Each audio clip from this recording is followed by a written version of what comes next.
Call the police immediately.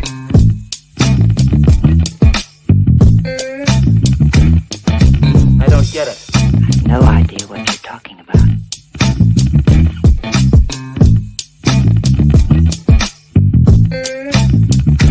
Yes?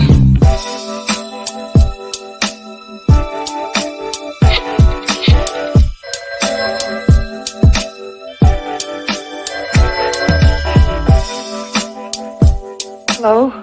Hi, stranger. I want ham and eggs and flapjacks with lots of butter and syrup and coffee. I'll take the coffee now. Where are you coming from, stranger?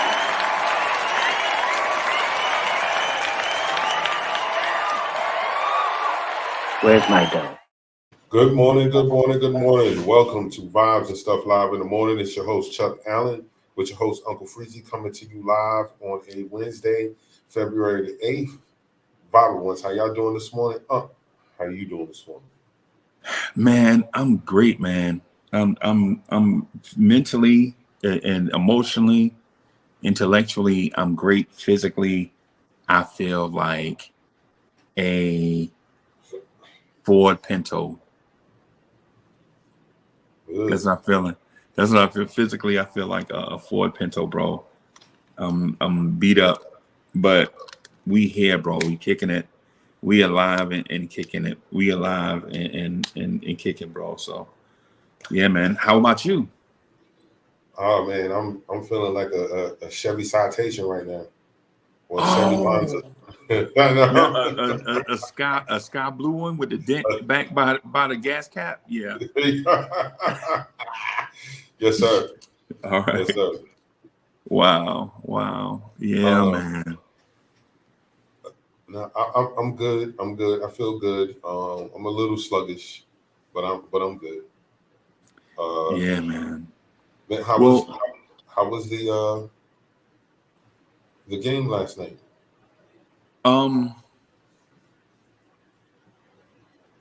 It's a lot to unwrap. It's a lot to unwrap, but can I ask you what's in your cup this morning? Let me ask what's in your cup. All right, let me do this. All right.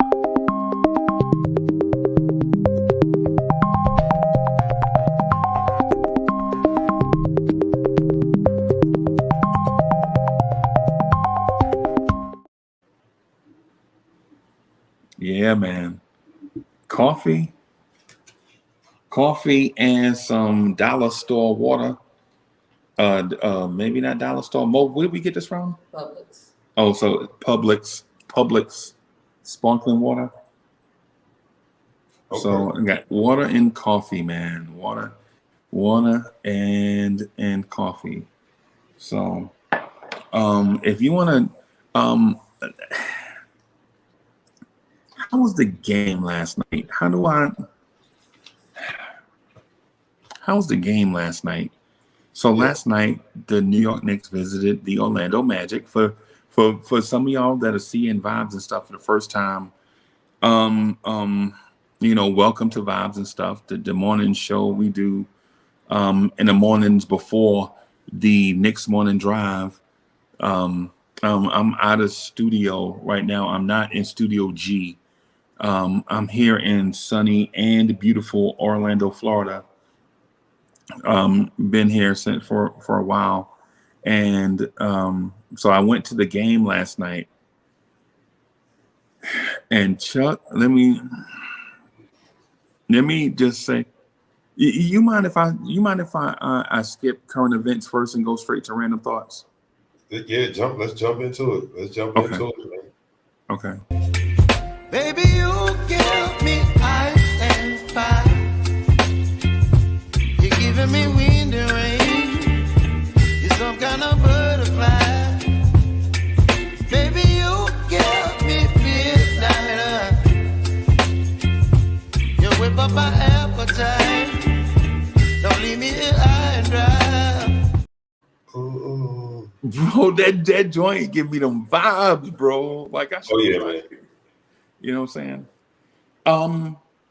So let me do this. Let me say this about the game last night. So the game last night is not always just about the game last night. It's always about going to the game, who you go to the game with, Yes, sir. is the environment dope? And did you get a good vibe while you was there? What about the prices at the arena? You know what I'm saying? Did what you go to see perform like what you went? You know what I'm saying? There's all these things that go into it, right? Yes, sir. Let me first say this.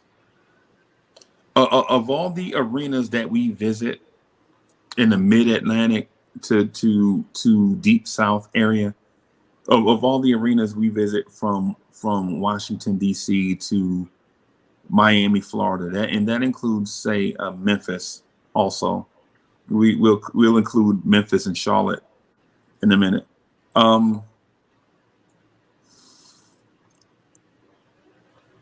Orlando is the most perplexing to me because it has the most potential of everybody.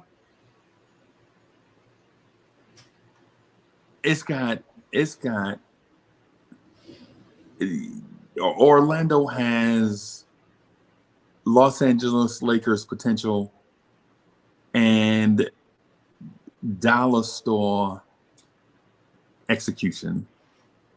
Let me put it that way. If you ever been on I-4, just me mentioning I-4 make you want to cuss. You know what I'm saying? So it's like in certain spots, it's New York City traffic. You know what I'm saying? And the people are just zooming in places, and they ain't even really going nowhere. It's everybody is like zooming around, going to the same place. It's confusing to me. It's like a beehive, like a million bees trying to get into one entrance of the beehive. That's what it's like. Okay. So there's that. But I'd be willing to put up with that because, you know, we deal with that with the Garden. You know what I'm saying? Basically, right? Right.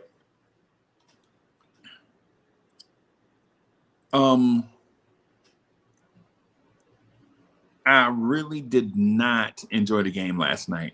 I enjoyed the win. The game was a good game. And shout out to the chat, man. Shout out to Jab Step King and DSJ and Jamie Peralta, Jerry Fitz. You know what I'm saying? Shout out to Pudge Nice in the building. Pudge in the building. Ivory 10, Miss Geraldine, one of the members. Ivory 10, one of the members of the channel, man. Shout out to y'all. Let me first start by saying this. This cat, Emmanuel Quickly, and I've been seeing it. Hey, Marlon Khan is in the building. What's good, man?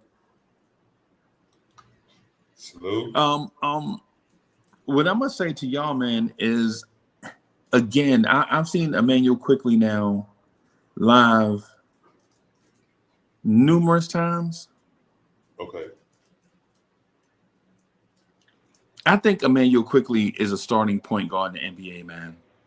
The dude moves and does all these things like an NBA point guard, man. And for the Knicks not to use him in some form, because they already have one, right? Mm-hmm. So for the Knicks not to use him, bro, I was so frustrated because you could see when I watched Orlando, there's no way that Markelle Fultz, Jalen Suggs, Cole Anthony are as skilled as Emmanuel Quickly, period. As Emmanuel Quickly? Okay. Put all three of them together, and they are not as skilled as Emmanuel Quickly, bro. And I'm talking about Suggs' defense, Markelle Fultz athleticism and skill, Cole Anthony's heart and athleticism. Put all that together, and they are still not Emmanuel Quickly. What I'm saying to y'all, man, is you know, you got to go to these, man. when you go to these games, bro, when you see this cat Emmanuel Quickly in person, bro, his jitterbug, the little quickness, the little shiftiness, bro, is top notch, man. Is top notch. Okay. You know what I'm saying? Like you can't and I'm talking about this dude is creating space, Chuck. This dude creates space, right? And it's not even him using foot speed. It's like his change of direction it's like watching the early days of a Mark Price, bro. Watching Quickly. Like you don't know when you look at him. Yeah, when you look at him, you like, what is this? When you look when you looked at Mark Price at Georgia Tech, he was like, yeah, that'll never work in it. When you saw Mark Price, he was like, yeah, that will never work in the NBA. You know what I'm saying? Right. And then he get to the NBA, and it's like, okay, they can't stop him. Right. And so that's one of my random thoughts last night. My other random thought is, what is Obi Toppin doing, bro? Obi Toppin made me so, and this is another random thought, and this is not me bashing Obi again. This is something I'm like, yo, Obi, where's your mind at? Yo, Obi, is Obi a space cadet? The dude was at the free throw line, right? And a Magic player walked behind him to try to cut him off and talk that trash to him. Obi is like patting him, like, yo, what's up, bro? Yo, man, what's good? Obi, in between the lines, bro. Listen, I get it. I get the some people are just good people thing. I just think in between the lines, there should be some level of sportsmanship, but you don't have to like everybody in the moment. You know what I'm saying? I saw a couple of times, right? Like I saw Randall get teched up last night, and he was right. And this is one thing you don't see on TV, right? This is one of the things that you don't necessarily see on television. Julius Randle went to the rim and got accosted and assaulted at the rim. And the one time during game action, Amway Center went crazy booing. It felt like it was about to be a riot in there because everybody felt like Randle had got accosted. The referees, panicking in the moment, teched up Julius Randle off a bad call. Okay. Now, if I had seen that on television, and this is just a random thought, if I had saw that on television, I'd have been like, Randle, compose yourself, man. Why are you always flipping out, getting teched up? But being in the arena, you heard like, so the crowd was. Well, let me ask you this, Chuck. What do you think what do you think about the crowd? As far as percentage goes, what part do you think was Orlando and what part do you think was Knicks? Like 50-50, 60% Orlando, 40% Knicks? I would say probably 50-50. Okay. So mind you, this game occurred on a Tuesday night, right? Just a random Tuesday night in February, right? In our mind, we think it was 70% Knicks fans, 30% Magic fans. Oh my goodness. Yeah. It's what it felt like.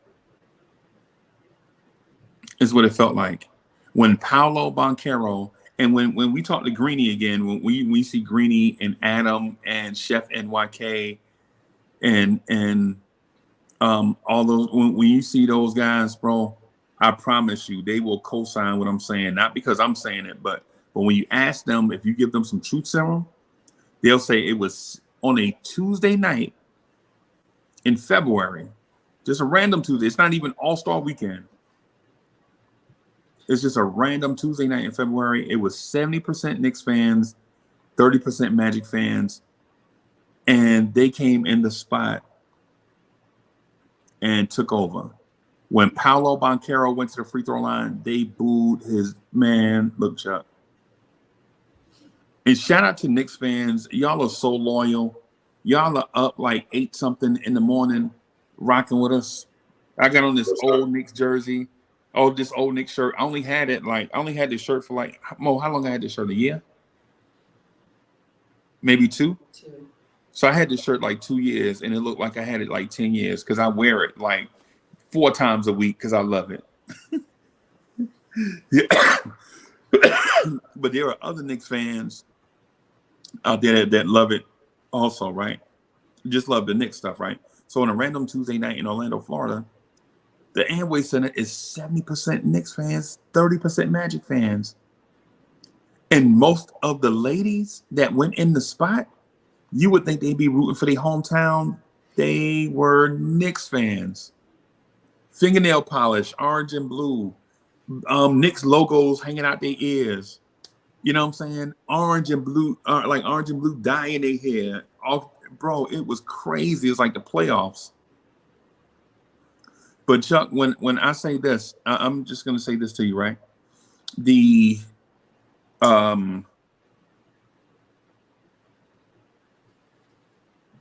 RJ Barrett star thing is real.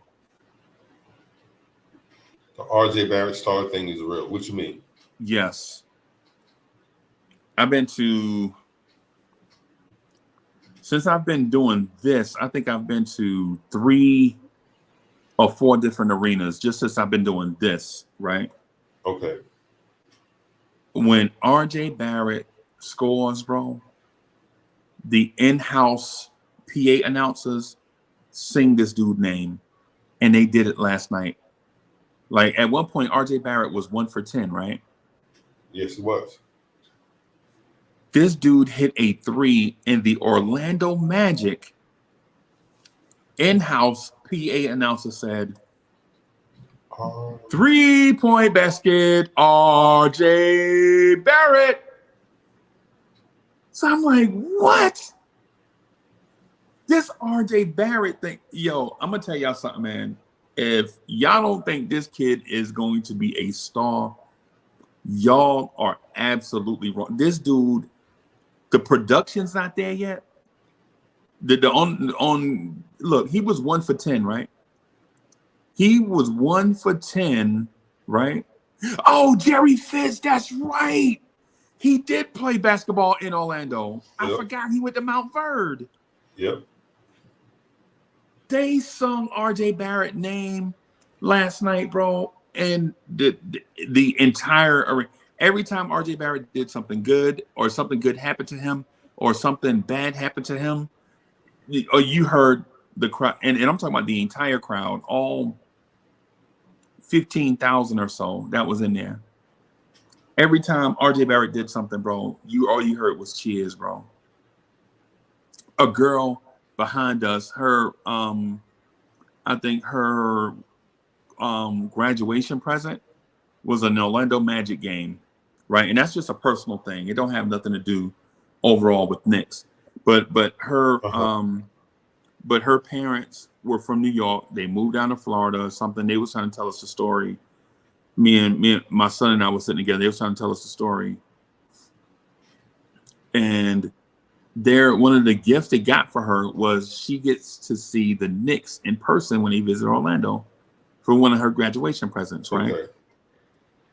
Right. So RJ Barrett, as soon as they walk in, she is screaming uncontrollably, can't control herself.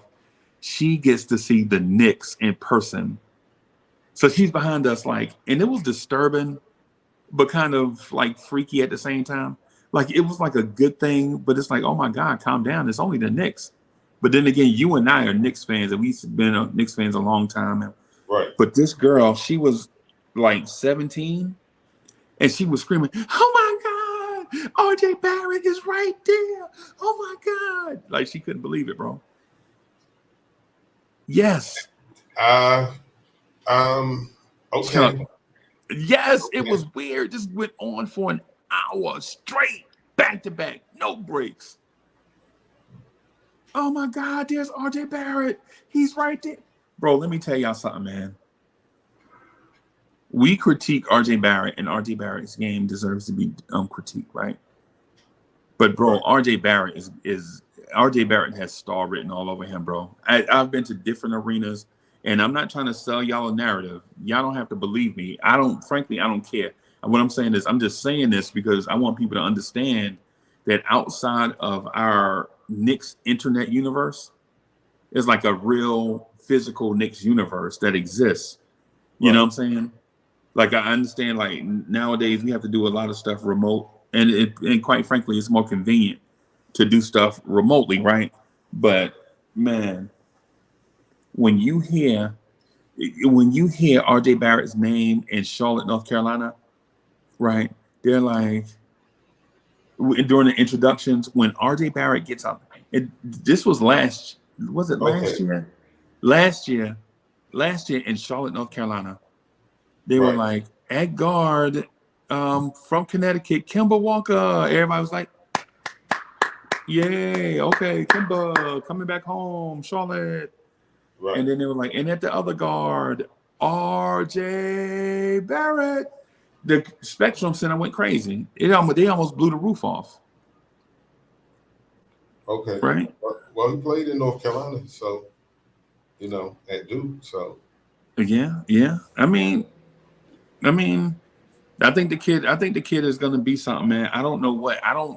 In terms of on the court, I don't see it yet. But in terms of fans, the dude's got some, bro. The dude is and I'm talking about RJ Barrett gets an ovation like that when LaMelo Ball is on the floor. Miles Bridges was there, right? In Orlando, when they go crazy for RJ Barrett, and Paolo Banchero was there. Jonathan Isaac was there. You know what I'm saying? I think RJ Barrett's gonna be something. I don't know what. I don't know what in terms of you're not, huh? You mean he's gonna be something like a sportscaster? I don't know. I think he's gonna be something like Dwayne Wade.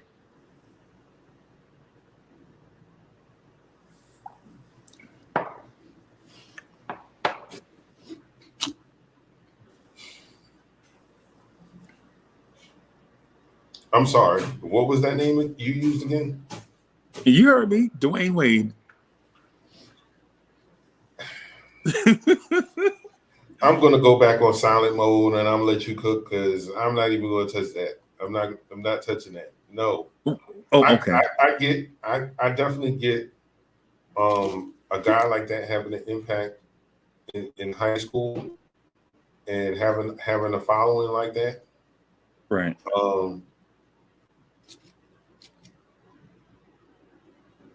And Charlotte, North Carolina. I mean, he went to school there. I mean, not in Charlotte, but in North Carolina. And you know how Duke and UNC play. You know what type of hold they have on North Carolina as a whole. And there's a bunch of schools in North Carolina. Now, mind you, I said Dwayne Wade, right? But I'm not talking about what Dwayne Wade accomplished on the floor. I'm not talking about what RJ Barrett accomplished on the floor. Yeah, I was stating that earlier. I'm talking about like this weird cult stardom following thingy. Like I never felt like, as long as I was watching Dwayne Wade, I never felt like he was the best player in the NBA ever during his career. I never felt like he was the best player. Maybe not even at his position. Right? I don't know. I gotta look at that year. Dwayne Wade was like the best I never player felt in like basketball. I never felt like Dwayne Wade was a better NBA player than in the early years. Like he was never better than LeBron and Carmelo. Right? That's LeBron and Carmelo was in his draft class. Right? So think about that. Like in Carmelo's, I mean, in Dwayne Wade's draft class, you have LeBron, Carmelo, Chris Bosh, Dwayne Wade, right? Right. And out of that group, I always felt like at best, Dwayne Wade may have been the 5th best player in the NBA. Right? He might have been maybe the 5th best player in the NBA. At worst, he was a top 15 player. At worst. And we're still talking about Tim Duncan is in the league. Dirk is in the league. Kobe is in the league. Vince Carter is in the league. There's still a lot of talent in the NBA. So I'm not trying to diminish Dwayne Wade, but what I'm saying is when Dwayne Wade went anywhere, there was like this weird, like for instance, when Carmelo Anthony left Denver, were there any? Do you think there were any Denver Nugget Carmelo Anthony fans left? Carmelo leave and go to New York. What's the NBA landscape like? Carmelo is just a towards the end when Denver fans knew Carmelo was asking for a trade, they weren't riding for Carmelo. Like, man, keep him at all costs. They was like, he want to go, let him go. You know what I'm saying? Dwayne Wade, nah, man. Heat fans, bro, you can go to an NBA game right now, man, and people still love Dwayne Wade, bro. Right now. Right now, that's what I'm saying. I mean, and I think RJ is developing that, like developing this thing that's going to be bigger than basketball. Last night, bro, I was like, yo, when I saw that, I was like, what are they rooting for? But I didn't know the Mount Verde connections. I forget RJ Barrett played high school ball in Orlando, so I forgot about that. But yeah, man. But I think I'm having trouble with that Dwayne Wade star comparison, or even player comparison. D Wade had a moment of being or considered the best player in the league. Mind you, RJ Barrett has never been the best player in the league. RJ Barrett has never even been the best player on his team. Right. Let me clarify that. RJ Barrett has never been the best player in the NBA. Not even close. He never even been the best player on his team, not even in stretches. Maybe for one night, but not for stretches. Okay, so that's on the court.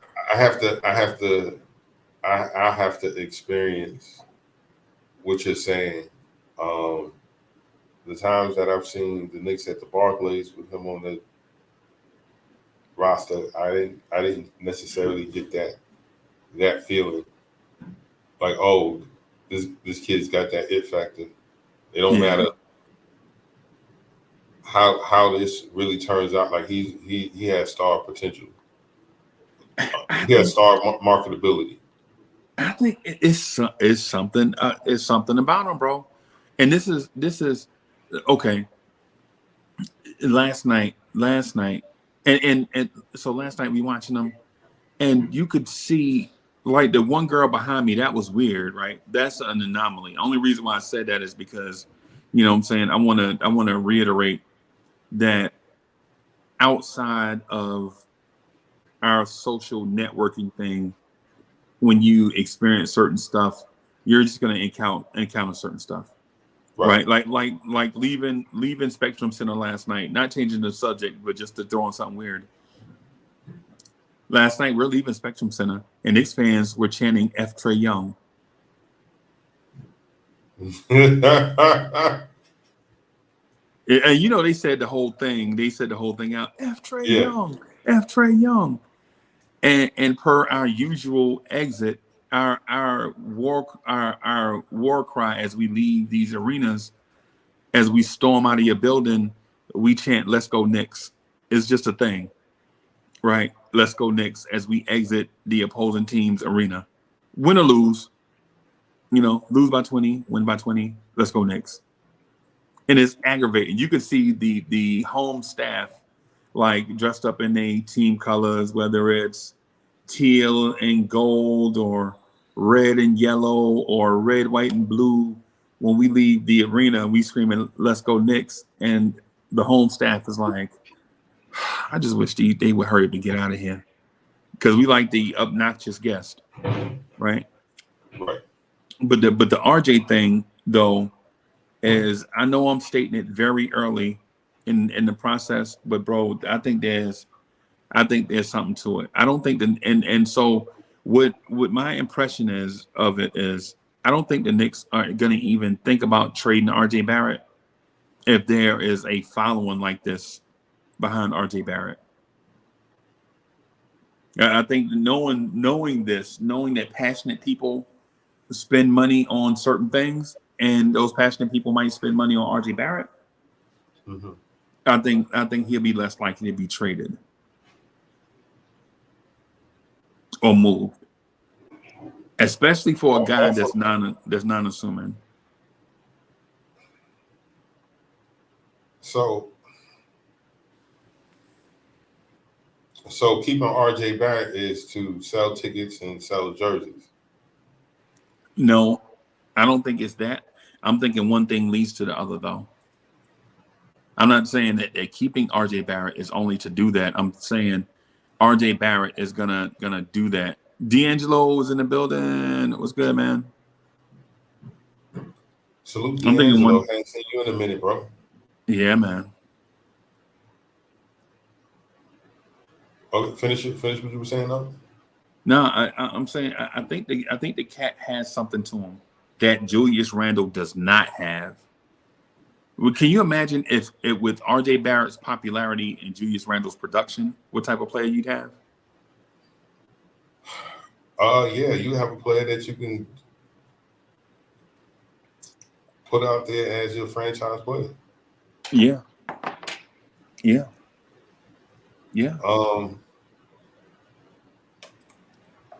Okay. So maybe that's why this pairing is going to be together for a while. Possibly. Right? Possibly. RJ's the face, Julius the muscle, and together you can win games and then sell packages and merch and all that stuff. Yeah. Okay. All right. Yeah, he's got for a championship, man. I mean, that's nice. I get that part. I get that business part. I'm thinking, man, but is that we're trying to win the championship? Oh, I understand that. Yeah, I understand that. I'm not disputing that. I'm talking about this thing in the moment. Because winning the championship, you're not just gonna snap your finger or wave a wand and it's gonna happen. This is just not. Oh, you know what I'm saying? For sure. If that was the case, it would have been done. I was snapping my fingers for years. Yeah. If that was the case, you'd have never had RJ Barrett because you wouldn't have been. The Knicks would never have been bad enough to get RJ Barrett. Right.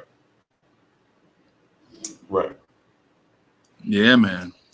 Okay.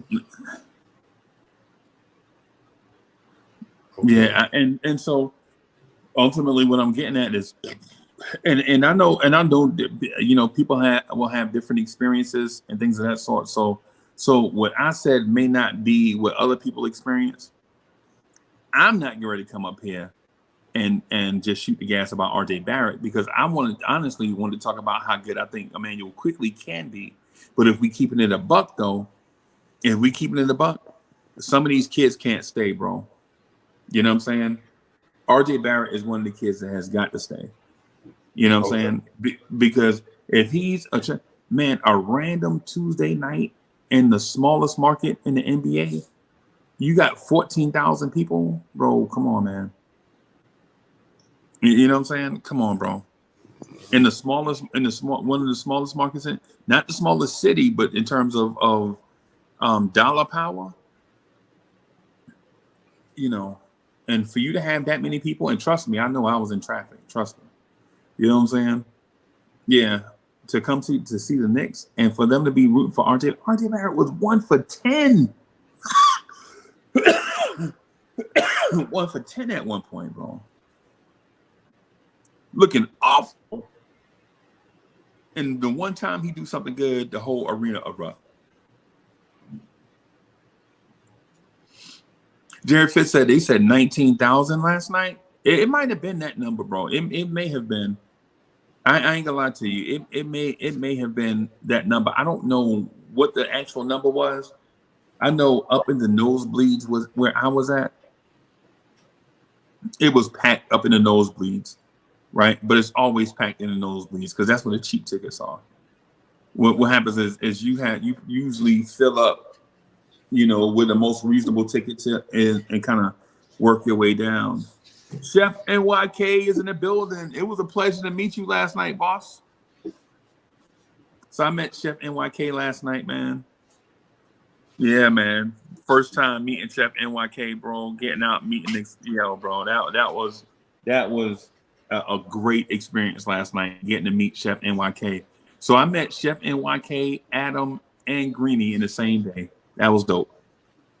We didn't get to see Cormega. You know what I'm saying? We didn't get to see Cormega, but you know, there'll be other times. You know. Yeah, man. Wow.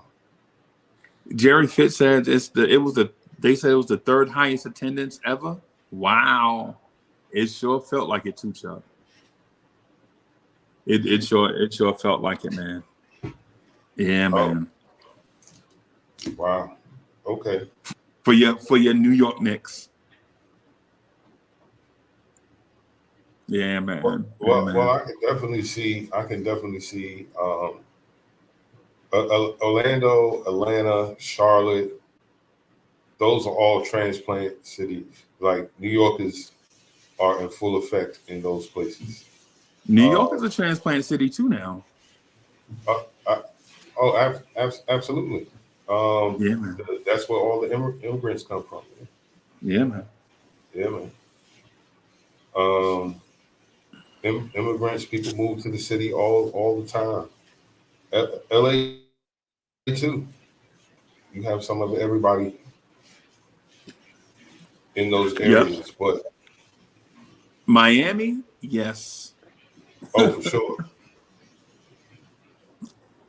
So Yeah, when you have people in those cities like Atlanta and Charlotte and even Orlando to a certain extent, is New York is getting tired of paying all that high rent and see that they can get a house down here for like $350 and it's 6,000 square feet and you got paved driveway, yeah, 3-car garage, an acre of land out back, and a pool. It's like a pool. I'm out. I'm out. Yeah, man. Just on the side note, like I used to, like go to different, real estate websites and see what was out there. And man, you used to see all these mini mansions, 600,000, 500,000 foreclosures down in Atlanta, and it was all gone. Everybody was like, nah, going to Atlanta, and I'm about to be living my best life. So if New York is in the house, they're gonna show up. Yeah, for sure. Yeah, for sure. Yeah, man. So, okay. Listen, man. I'm not gonna downplay his star power. But I don't know. I don't know about that Dwayne Wade, like, yeah. Yeah, it's not. Yeah, I'm not saying what Dwayne Wade did on the floor because we ain't gonna have that ridiculous conversation. I ain't gonna take part in no comparing RJ Barrett numbers to Dwayne Wade numbers and the accomplishments right now. That ain't what I'm saying. But I'm talking about how people attach their wagons to Dwayne Wade just off rip. How they like him. And we all like who we like. You know what I'm saying? Whether it's hip hop or fashion or cars or jewelry or shoes or houses, we all like what we like. You know what I'm saying? So, but the RJ Barrett people just seem to like RJ Barrett. I mean, what? I mean, you know, I mean, how y'all know I'm just not just randomly making up a thing, because we could be talking about the trade deadline, right? And we'll probably get to that, but I'm not just making that up. You can look at RJ Barrett jersey sales. If we think it's just a gimmick, look at RJ Barrett jersey sales. RJ Barrett is the third best player on a marginal playoff team, and his jersey sales numbers are ridiculous for somebody that's the third best player behind a dude that don't want to talk to the media and another guy that don't want to talk to the media, zero personality, and Jalen Brunson. So, okay. Well, I mean,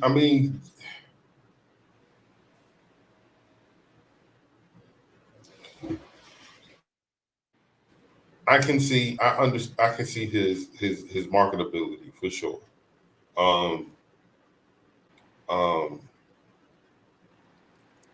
I would think his play would have more to do with his cachet than anything else.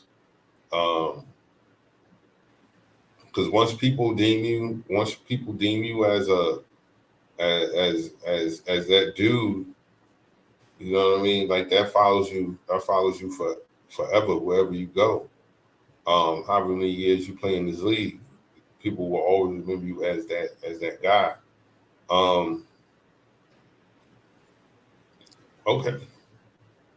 Like I ain't mad at it. Like for most of the people out there, man, I'd rather RJ.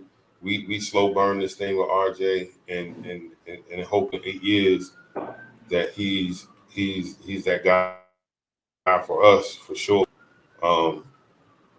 Other franchises took time with their guys, so right. RJ is buying his own. Come on, come on, man. That dude ain't buying his own jersey. Nah, man. He has a cult like following on this team, man. It's Obi, RJ, quickly and Mitch, quickly Mitch, then maybe Grimes, where people would just head over heels for them. Right. And to a certain extent, yeah, man, they deserve it. Quentin Grimes is a hard worker. Is he where he needs to be? Nope. I ain't tripping. He's only a second year player. Yeah, man. Yeah. But he has the foundation of what Knicks fans have been accustomed to. Well, let me not say accustomed to, because we've been accustomed to losing for a while. But he brings that defense and grit that we loved of the 90s. But he's more of a modern player because he can shoot and he's way more athletic than most of the guys that we've had at shooting guard. Okay.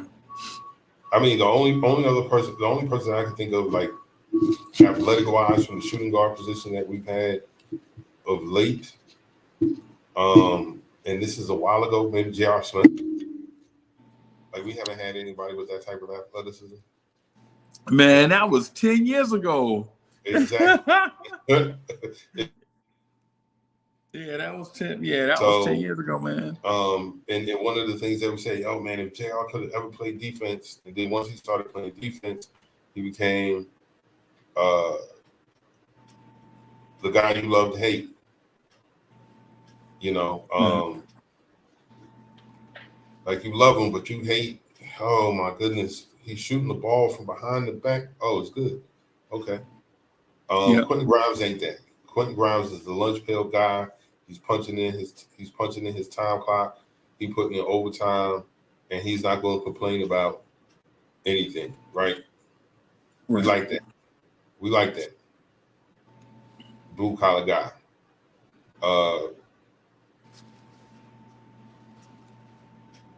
Okay. RJ Barrett is another blue collar guy. Like you've made this point maybe last year or the year before last, like around this time, you were saying that this team is built in a specific image. And if you look at the guys that we have, like none of these guys cause any waves. Like these are good, quiet, respectable guys, but they play the game the right way. Right. So for a lot of fans, man, that goes a long way in with you connecting with the guy. Like right. Immediately the first time we saw Deuce pick up somebody 40 feet, like, wait a minute, this is a summer league game. He's up under him like that. I like him. You know what I mean? Yeah.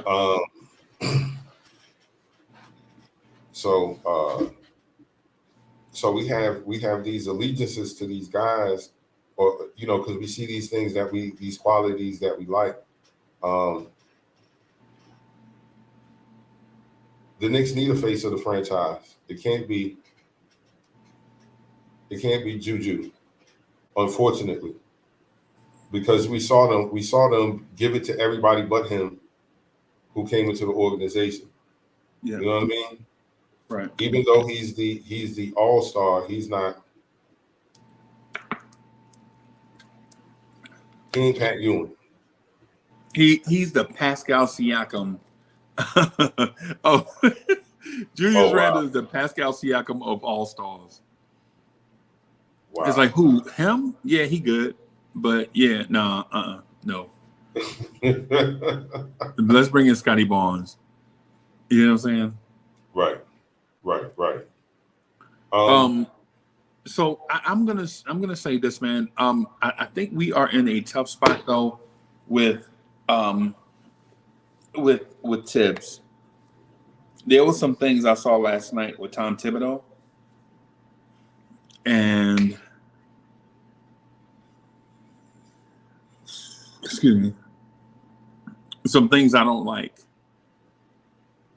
Like under no circumstance should Quentin Grimes be guarding Pablo Banchero. None. Right?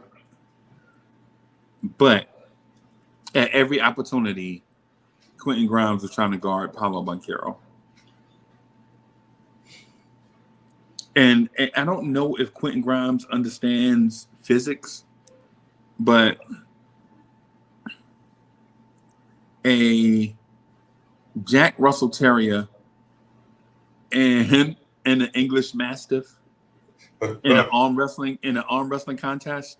Oh, it's over. You know what I'm saying? That Yes, in sir. the arm wrestling contest between a Jack Russell Terrier and a Bull Mastiff, I think the English Mastiff. I think the English Mastiff will win in an arm wrestling contest, right? Right. But the Jack Russell Terrier don't know that. No. You gotta pull the Jack Russell Terrier back. Like, hey man, nah man, just arm wrestle with other Jack Russell Terriers. You're like, no, I got it. Right. You know what I mean? Right. I saw a lot of that last night in Quentin Grimes. Like, he don't back down from nothing, Chuck. Right. And you gotta Yo, appreciate CWC. Mr. Franklin in the building. Charlie Ward cousin in the building. CWC, I'm down here in Florida. I was looking for a hoop game. I ain't seen you yet. You said you could ball, right? I ain't seen you yet. I've been in Orlando about 3 weeks now. I'm just kidding.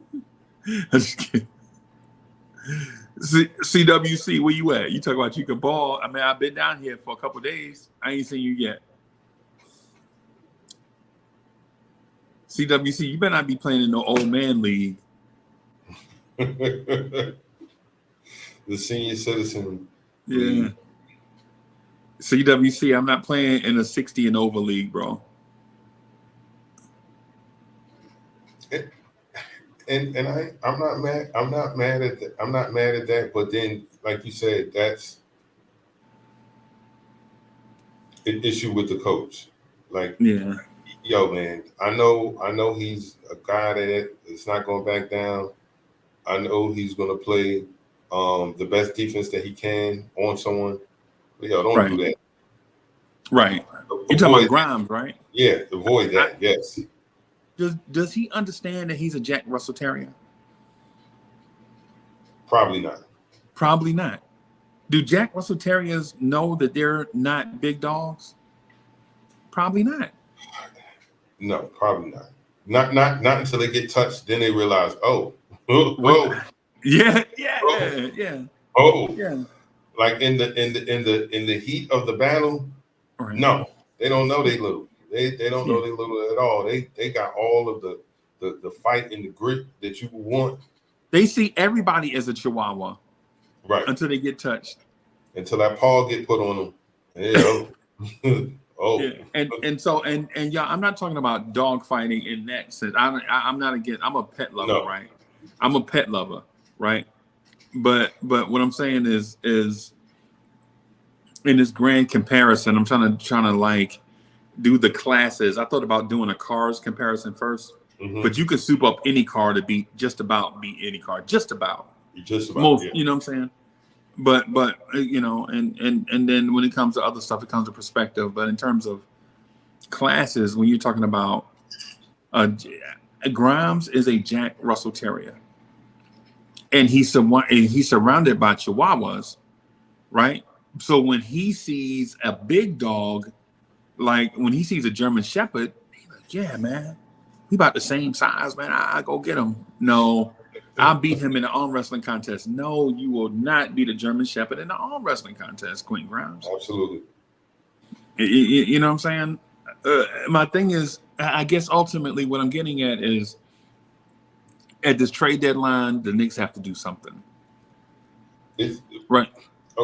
Okay, before you go there, I didn't mean to cut you off, but I wanted to say, if we made a trade at the trade deadline, would it make a difference because of the coach?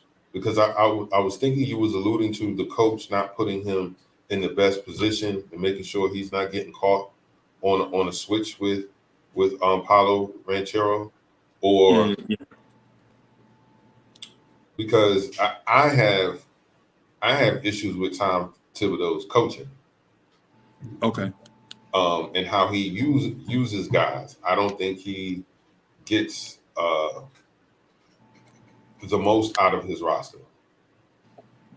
I don't think he puts everyone in the position to be successful. Because I think that's the sign of a great coach. Even if you don't have the best parts, right? You use those parts at the best of their abilities. Okay. Like you maximize those parts. I don't think Tom does that. Go ahead. I disagree with you, and the reason why I disagree is when you say that, it sounds as if you think this roster has more talent than it really does at the moment. Right. Like, because for instance, I saw Jericho Sims wide open at least 5 times, right? I saw Hartenstein, who was in foul trouble last night. I saw him open at least 5 or 6 times. But when they're wide open and you get them the ball, what are they going to do with it? Fumble. Right?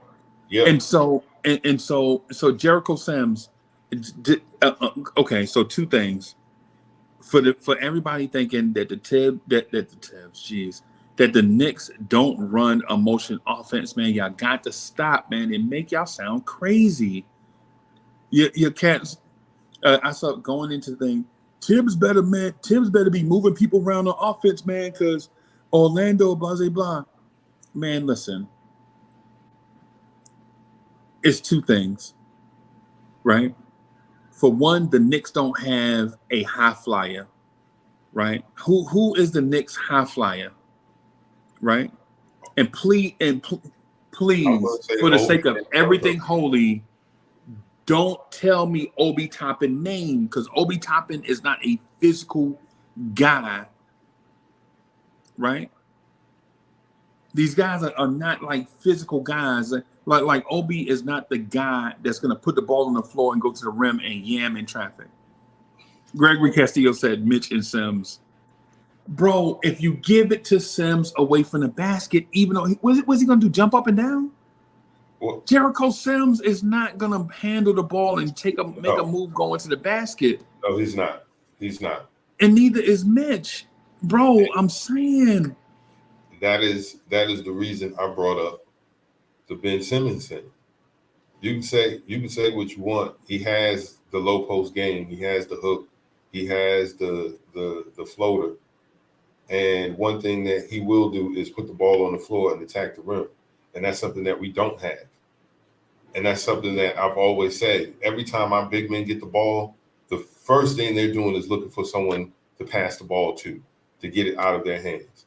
So you're absolutely right, you pass the ball to them away from the basket, they can't do anything. They're giving it up. Right. And so DSJ, this is the point I'm getting at, like just addressing with DSJ. Put in the chat, bro. Anybody in the NBA that's 7 foot tall can catch a lob at the rim, bro. What I'm saying, what I'm getting at is this. And never mind. I ain't even gonna speak to it. I'm gonna just go ahead and stay on the regular course, because the time it just made me think people don't know basketball, but they talk a lot. You know what I'm saying? Like how do you, bro? I don't get it. And that's not a shot at nobody. It's just what I hear is stuff like, man, if only Tibbs would feature Obi. Bro, we run the offense where everybody touching it. I saw, again, you watch it on television, you watching it in person, and you see these guys. There every now and then you'll see Randall grab a rebound and come down and just go straight into his post move, and you wish Randall would have just gave the ball up and let everybody touch it. But you also see Jalen Brunson do that. Like Sims will get the rebound, give it to Brunson. Yo, hey, Greeny is in the building. What's good, Greeny? Greeny, salute my brother. Man. Yo, Brunson will get the ball from Sims and bring it down, and he will dribble that basketball to death, not pass to anybody, and get up his mid-range shot. You wish that he would pass it more often, but they do what they feel like is effective for them, right? But what I'm saying is what the Knicks lack is a Jaylen Brown. Okay. Nobody can dispute.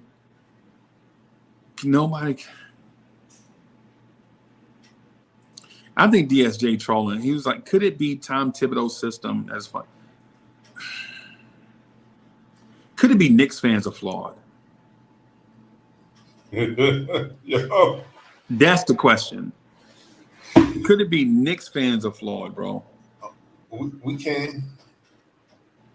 We can't. One thing that I've noticed about us as fans, like we have our own idea of how this team should be ran and what we right. Because you can tell by the names that we agree and disagree with in the chat when it comes to trades and who we should get. So I think folks have these things in their minds of how it's supposed to go or what is supposed to be done, and when it's not done that way, Right. there's an issue with the coach or issue with the player. Right. And I think that all comes down to, like, yeah, you never really played any type of sport, because then you wouldn't be this wayward with your thinking. Like, it's like this. You're a person who's guessing. You don't really have any experience in this area. I'm sorry about that. No, ain't nothing.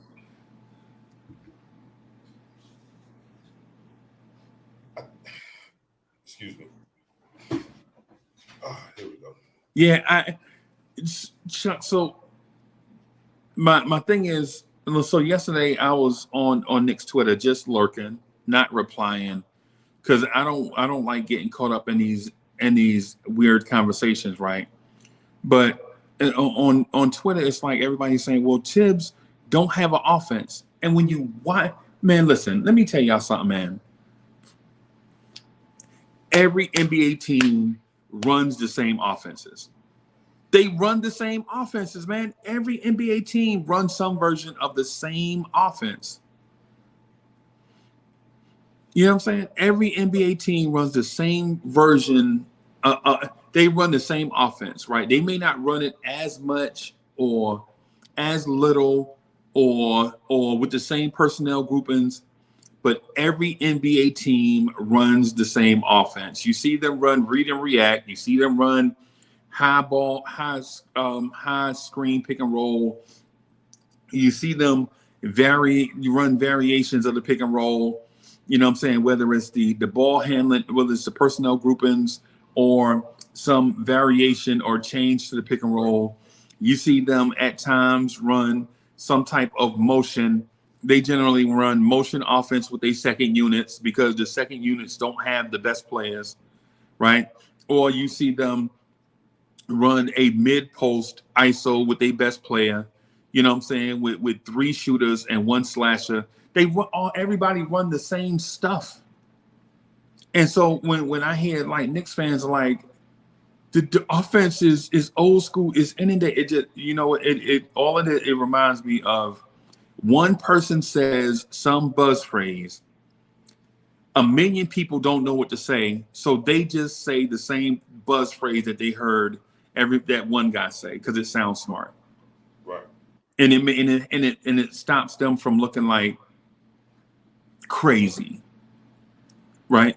Everybody runs the same. Every NBA team, because Chuck, think about this. Think about this. You remember in the 90s in the NFL, right? You remember how teams ran different offenses, yeah, right? Like how the New York Giants would run I formation, right? Right. The Houston Oilers was running the run and shoot. The San Francisco 49ers was running the West Coast offense. Right. All these things. The Atlanta Falcons was running up tempo, right? Whatever, right? All these teams were like running different offenses. So you knew from week to week what you were facing, right? Right. In the NBA, when you go into a game, there is no West Coast offense. There is no run and shoot, right? There is no I forget what the Falcons used to run, where they used to run two running backs, but they had two pass catching running backs and two receivers. So they were passing. They just passing to, they basically no tight end, no fullback. They basically passing to running backs and wide receivers, right? Right. In the NBA, there is no one distinct offense. And then when I brought this up to somebody else, they was like, that's not true because Golden State runs. No, that is absolutely true. Golden State does not run a innovative offense. What they've done is they've taken the old school San Antonio offense with Tony Parker, Manu Ginobili, and Tim Duncan, right? And mixed it with a little triangle, right? A little triangle in there where everybody that catches it has two options. Two options to pass, or dribble or shoot, right? When you ask Knicks fans, okay, if Vince, what's Brooklyn running? And people will say, well, they just drag a big man out to the top. Oh, you mean they run high ball screen and roll? That's what they're running. And so they're like, nah, but it looked different, man, because of they run. No, the Knicks run the same thing, bro. Right. The difference is one team used to have Kyrie Irving running it, and the other team used to have Jalen Brunson running it. It's as simple as that. Yeah, you're right. You're right. You're right, huh? You're right.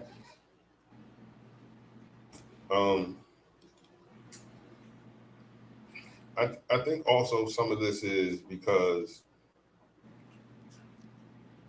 Knicks fans hitch their wagons to guys, and when those guys don't get the playing time or stats that they think they should, that is definitely thrown out. It's the coach.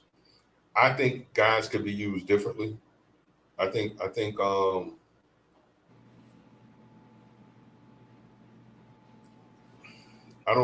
Obi Toppin's not a 3-point shooter. And for that reason, you might need to look elsewhere, get somebody that can actually do that instead of have him out there being a fish out of water. Okay. But as far as we don't run an offense, I'm not of that camp. Yeah, you hear that a lot though. But I also think it's because we don't have guys to execute at a high level like these other teams. Right. The pick and roll looks so effective, let's just say in Golden State, is because the roll man can finish. He can catch the ball, not fumble it, finish at the rim. And if you play off, you know that these guys are marksmen from the outside and they're going to hit. So they have a high success rate. But when you don't have shooters and you don't have big men that can finish and handle the ball, then it looks discombobulated and it looks like you're not running anything, right? The bulk of our offense, or the scoring rather, is Jalen Brunson and Julius Randle. Right. Those are the guys that are going to get the ball. Yeah, some other people going to get it too, but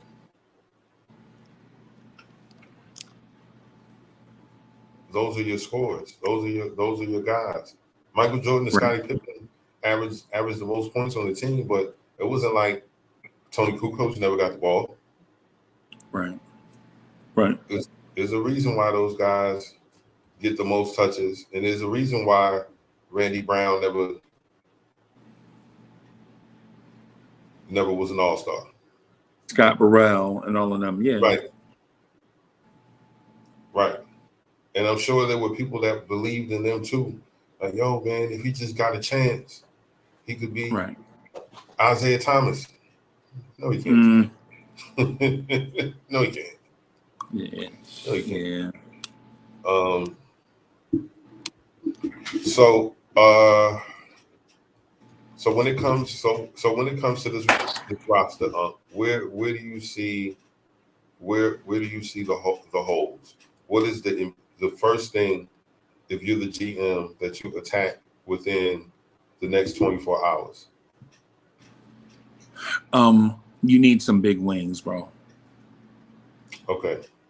You gotta have it. And I don't mean like 6'7", 205. I'm talking about like 6'8", 215, 220. Okay. You know what I'm saying? Like I'm talking about like the McDaniel brothers. One of them out of Charlotte, one in Minnesota, or Jared Vanderbilt. Who's more of a power forward, like more of a 4-5 than a 3-4-5. But yeah.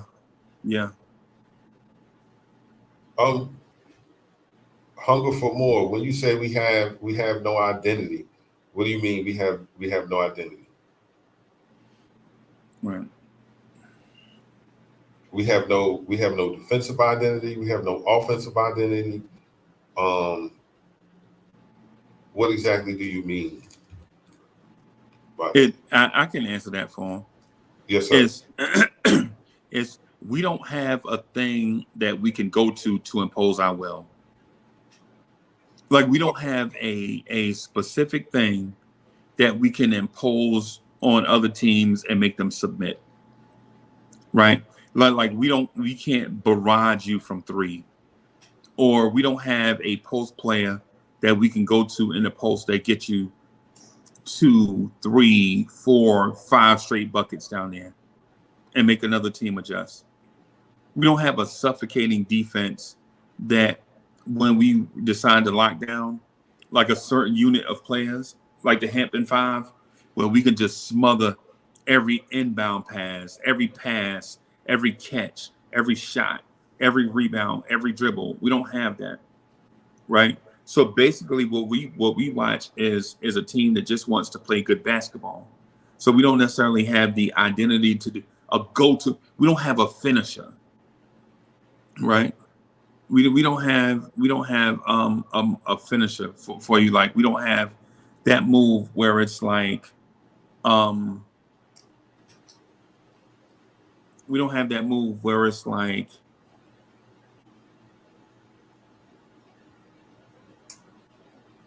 the Heartbreak Kid. What's like in theory? Yeah. We don't have that. When a team get ready to go on a run, we don't have a sweet chin music. You know what I'm saying? We don't have a rock bottom. You know what I'm saying? We don't have a DDT. You know what I'm saying? Because to be honest with you, with the difference between The Rock and Triple H is just a finisher. They got the same wrestling package. They entrance music different. They come out in different clothes, but once they start wrestling, they the same dude. The only difference is they finisher. Okay. In my opinion. Okay. So is it the offensive package or defensive package, or is it the quality of players that prevent us from having those things, or one of those things, the suffocating defense, or the go-to plays for a specific player to get us unstoppable buckets in a row? Nah, Chuck. You know what it is? Is in my opinion is absolutely this. We're a young developing team with 2 really good players, but for the most part, everybody else is a young developing player that has not met their ceiling yet, right? And so what it is as Knicks fans, we really can't. We're at a point where we've run out of patience with these young players, right? And we're not saying that we run out of patience. Mm-hmm. We're not saying that we've run out of patience, but you can tell. Because Knicks fans are like, yo, we got to do something. And what do we have to do? Do we have to take Grimes out of the starting lineup and put him on the bench? Do we have to take RJ Barrett out of the starting lineup and put him on the bench? Do we package Grimes and RJ to go get another player to help Brunson and Randall? Because Mitchell Robinson, though he is 24, 25, he's still a developing young player. Right. You know what I'm saying? He's still developing. Right? And the same thing with RJ. He's still developing. Right? Grimes is still developing. McBride is still developing. Quickly is still developing. Obi is still developing. Right? And you can do one or two things. You can either be patient with them as they develop, right? Or you can go out and get a guy and speed up this winning process. Like with the tankers, in theory, what the tankers were saying at the beginning of the season is right, except for the tank part. We got to rebuild. We got to be patient. and like their the earmarks for their strategy is correct. The tanking part is wrong. You got to play these young players and let them develop. Give them minutes. Put them on the floor. But the part that's left out is you got to be patient with them as they develop. Okay. Right. And so if you because think about it, if you change horses mid race, like if you develop these kids to a certain point and then you decide that okay, they want Grimes and Quickly for OG Anunoby in order for us to be a second round playoff team, then all that stuff that you said in theory is thrown out the window. Yep. Because you're not patient with Grimes and Quickly.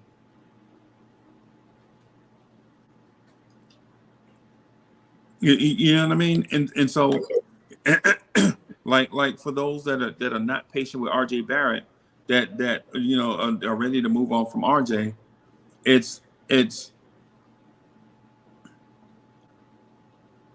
one of those deals where you've seen enough of RJ Barrett through say 300 games, and you're like, nah, this dude ain't it. I don't want to see no more development. I don't want to develop no more kids, man. We got to get him out of here. He ain't it. Right. But the next guy, if you trade him for a first round pick, the 19-year-old, basically what you're doing is resetting the clock. Basically. Okay. Basically, all you're doing is trading RJ will probably be 23 when that happens. If you trade him, he'll be 22, 23. Basically, you're just resetting the clock. Now you have to develop another young kid to take RJ place. Or you get one of those generational talents. Sorry. Yeah. So ultimately, if the thing I'd like to see the Knicks do is be patient with the kids, right? If they need to go out and get a guy, I say go out and get a guy that's their age. That's their age. A guy like Isaiah Stewart, Sadiq Bey, maybe. In that age range, like 26 and under. Go get those guys, bring them in. Yo, the son of the legend, Kerry Cox, is in the building. Salute. Yeah, man. It just makes sense, right? It just makes sense that the Knicks would do that. Now, mind you, the trade deadline is about 30 hours away. Right. And if the Knicks have it's now or never, basically. It's now or never for the Knicks front office, because you got 30 hours to pull off a move. And if you're a Knicks fan, do you just want to see a trade? No. Just to validate the fact that your front office is a front office? I do. Because I ain't seen them do nothing. I want to see just do it. Just, in my mind, Chuck, I understand what you're going, because you're reasonable and responsible.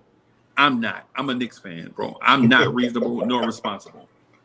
I want to see this Knicks front office do something just so that we know that they're alive. Chat, anybody in the chat with me? I know y'all not going to agree with me, but I think a lot of y'all feel the same way, right? I want to see the Knicks front office do something to validate their existence. Why are y'all even here if y'all not doing nothing? You feel me? But if they were trying to do something, if they were trying to do something by the trade deadline, it should have been in the works a month or so ago, right? I don't want them trying to make a last minute ditch effort in the 11th hour, and then we end up with somebody. You know what I mean? And then it's like, okay. When the pressures, I don't know if this front office is capable of handling that type of this type of pressure situation, because we watch Donovan Mitchell go to the Cavaliers. We watched DeJounte Murray go to the Hawks. Yeah. So I don't have that confidence that they'll make the right move in this short period of time. Like they'll panic and do something just to do something. And I'm not going to say it sets us back, but it has the potential of setting us back. Like I think it's a big asking price for OG Anunoby. Right. Okay. I know a lot of people are hyped on him. I asked the question, is he Kawhi Leonard? Because if he's not that, then there's no way you give up what you're giving up to get him.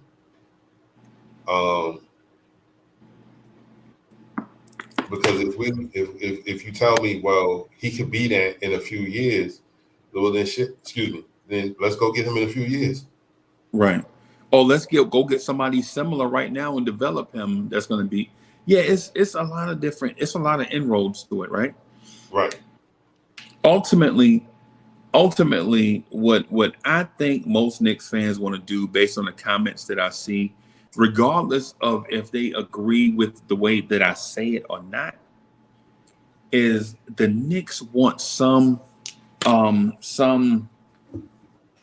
sense of we belong at the table too. Okay. That's what we want. We Knicks fans right now, and I know men ain't gonna tap into their feeling. Like a lot of men be like, no, Uncle Freezy, you wrong. But for the most part, everybody I talk to, and I'm polling the sense of a lot of people, a lot of us want the Knicks to do something so that we can be a part of the national conversation, so that we can feel like we belong in this playoff party, right? A lot of us, bro, we say it in a million different ways. People pull me to the side and talk me to death, and I listen for the most part, right? Like people pull me to the side, and Chuck, some of the stuff people say, you like, yo, you just talk to me. And I'm talking about in person. Like in person, people will pull me to the side and talk to me for like an hour, right? About all these 52,000 moves that we should do, right? I'm talking about in person. This is what they do. And I'll be like, I'll be trying to stay focused, Chuck. I'll be like, oh, but it's like Zombie Island, right? Oh, God. But basically what people telling me, Chuck, is they want to feel like the Knicks are important again. Knicks fans want to feel like they're important again, right?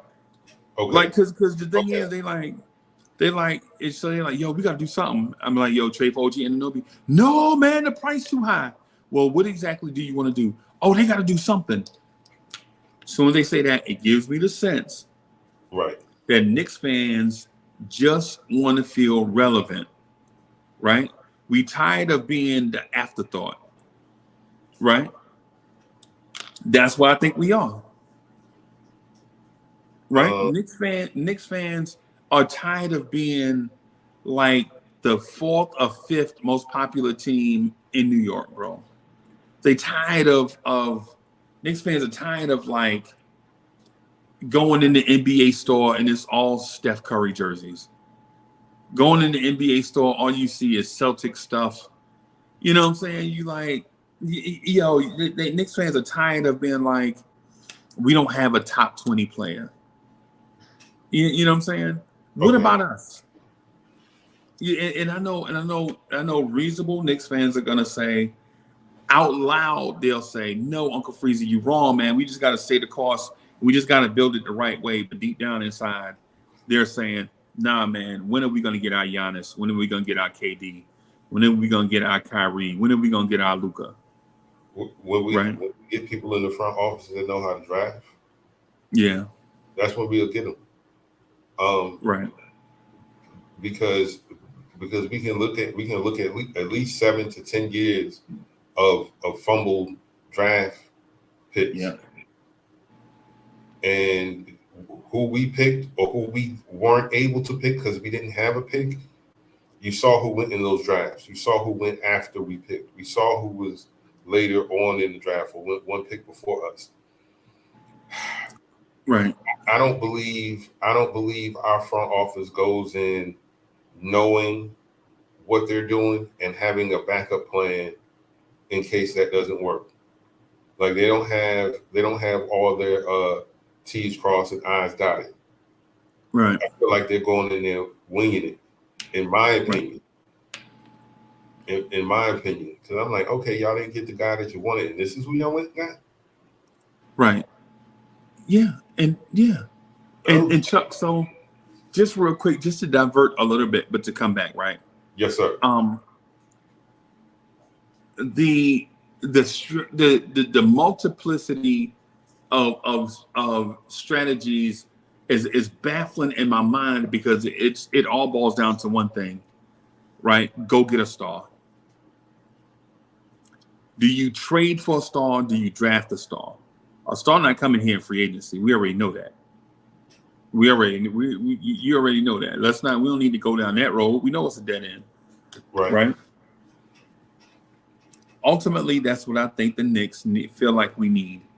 Can we get that player at the deadline? No. No, this year is a weird year, right? Kyrie got traded at the deadline, and the San Antonio Spurs did a trade in season. Never happens. Never happens. The Spurs never trade in season, ever. And they made a trade in season, right? Which tells you this year is weird, right? Okay. So I think with this thing, with this year being weird, I think it gives people a sense that something can be done at the deadline. But here's the thing. OG Anunoby is not a star. OG Anunoby is just another good player. If you think you mid right now, you're going to be extra mid with OG Anunoby. That's what I believe. Bro, it's instead of being vanilla ice cream, you're just going to be vanilla bean ice cream. You know what I'm saying? That's all it is. Like OG Anunoby makes us Paris Duggar. I think Paris Duggar said it's a year of patience to perfect from it. Yep. So I'm there a little bit. But patience doesn't mean not doing anything. Patience, it means just not exerting or overusing resources to only get back to where you're going to be initially. Right. So ultimately, I think the Knicks fans want a star. They want to be relevant. Like, for instance, LeBron James set the all-time leading scorer record last night, right? LeBron James is the NBA's all-time leading scorer, right? Right? Yes, sir. They played OKC. OKC played the Lakers in a nationally televised game. The Oklahoma City Thunder, who has a worse record than us, showcased all their young talent last night. Yes. You got to see Giddey, man. You got to see their two draft picks, man. I'm sorry. The Jalen's. Yes. You got to see both of them last night, right? And then what you did good. They did good. They did good. Yeah, you know what they did? You know what you didn't get to see last night, though? The crown gem out of this year's draft class, Chet Holmgren. You know what I'm saying? So right. as good as that was, as good as they looked last night, they have a million draft picks, which is hyperbole, but you didn't even get to see the crown gem of their draft classes. You know what I'm saying? And so for the Knicks, we played the Sixers the other night. Right? Who's the crown gem of what we drafted?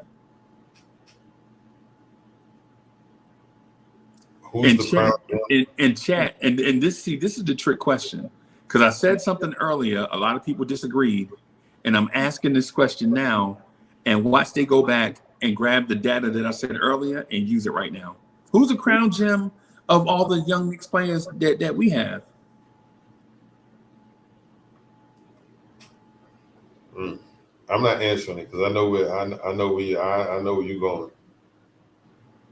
Let's see what Chat has to say. DSJ, Bim, RJ Barrett. Here you go. RJ Barrett. But then an hour ago, when we were talking about RJ Barrett, there was a lot of, RJ Barrett just, you know what I'm saying? Right. So it's like, so what do you, and Justin DW says, but we're not on the same timeline. The thing about it is I'm not talking about like the starting point or the ending point. I'm talking about the progress in between, right? Just because OKC started at a different place than we started, and we're all trying to head the same way. I'm talking about how much progress, regardless where you started at, how much progress have you made since that starting point? Right.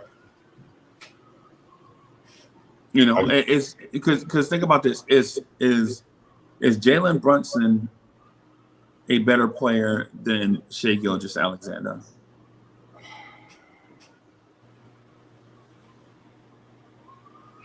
Can the Oklahoma City Thunder acquire a star? Yes. Look at their history. Tell me if they can acquire a star to Oklahoma City, Oklahoma. Can they acquire one? For sure. Can they bring in a star to Oklahoma City, Oklahoma, if they want to? Yes. Can the Knicks do that? No. To New York City, New York. No, because we haven't done it yet. OKC has the young assets and the draft capital to go get anybody they want. If they wanted to go get a big three, they have the ammunition to go get a big three. Right. And we've seen in the past that they're able to go make that deal to get the guy that they want. Hey, Hinton Murphy said only by trade, bro. That's absolutely not right. Paul George went there as a free agent, didn't he? No, Paul George was traded there for Oladipo and Sabonis, and then he re-signed there as a free agent. Okay. Yeah, but Murphy, you wrong. Murphy is usually right about everything. This one right here, we can't say that when we saw them draft Westbrook, Harden, Durant, Reggie Jackson, Eric Mena, Serge Ibaka, Steven Adams. You know what I'm saying? They draft good players. That's what we need, huh? We need a guy that knows how to draft. But clearly we can't. And we can't say, well, they drafted RJ Barrett. They could have messed that up. They could have not drafted RJ, but they went. Murphy said drafting doesn't count. Yeah, drafting counts, bro. It counts. It's one of the ways you can bring. Sorry, Chuck. No.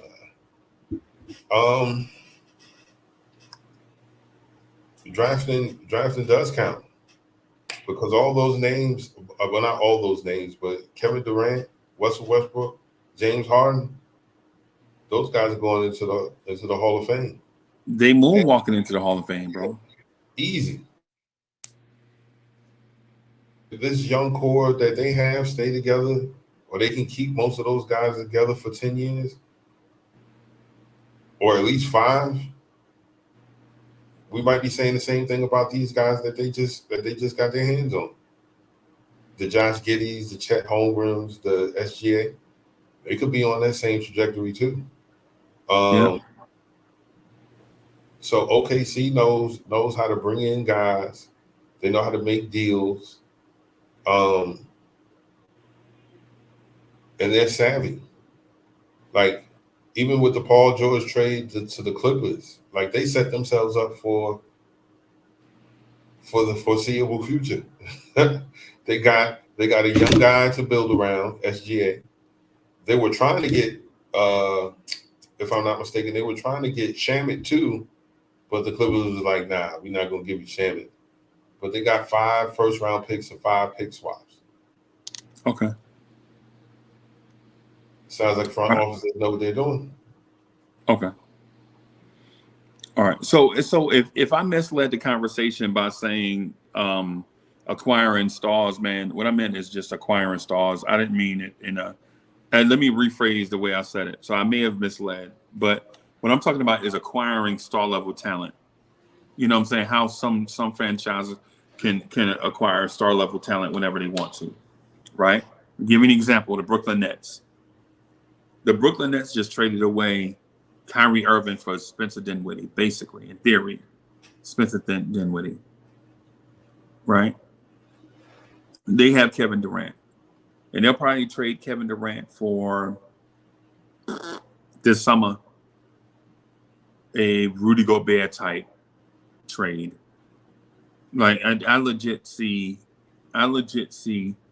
Kevin Durant in Miami, and there's nothing the Knicks can do about it. Right. I see Tyler Hero and all of them dudes being in Brooklyn. Right. But the Knicks, on the other hand, are watching all these things happen around them. And we can't really adjust to it. Right. That's just what I'm thinking, man. You know, and for that reason, I think Knicks fans, for the most part, want to see the Knicks front office do something at the trade deadline, because they want to see the Knicks front office show the ability to compete and keep up with other front offices in the NBA. That's why I think the Knicks fans want to see the Knicks do something. Can the Knicks do something significant? Maybe. Possibly. But even the Spurs traded Dwayne Dedmon for a second. I mean, traded for Dwayne Dedmon. You know what I'm saying? And they never trade during the regular season. That's a running joke. The Spurs never trade in season. That's like, they may trade every now and then in the draft, move up and down the draft, or shuttle some.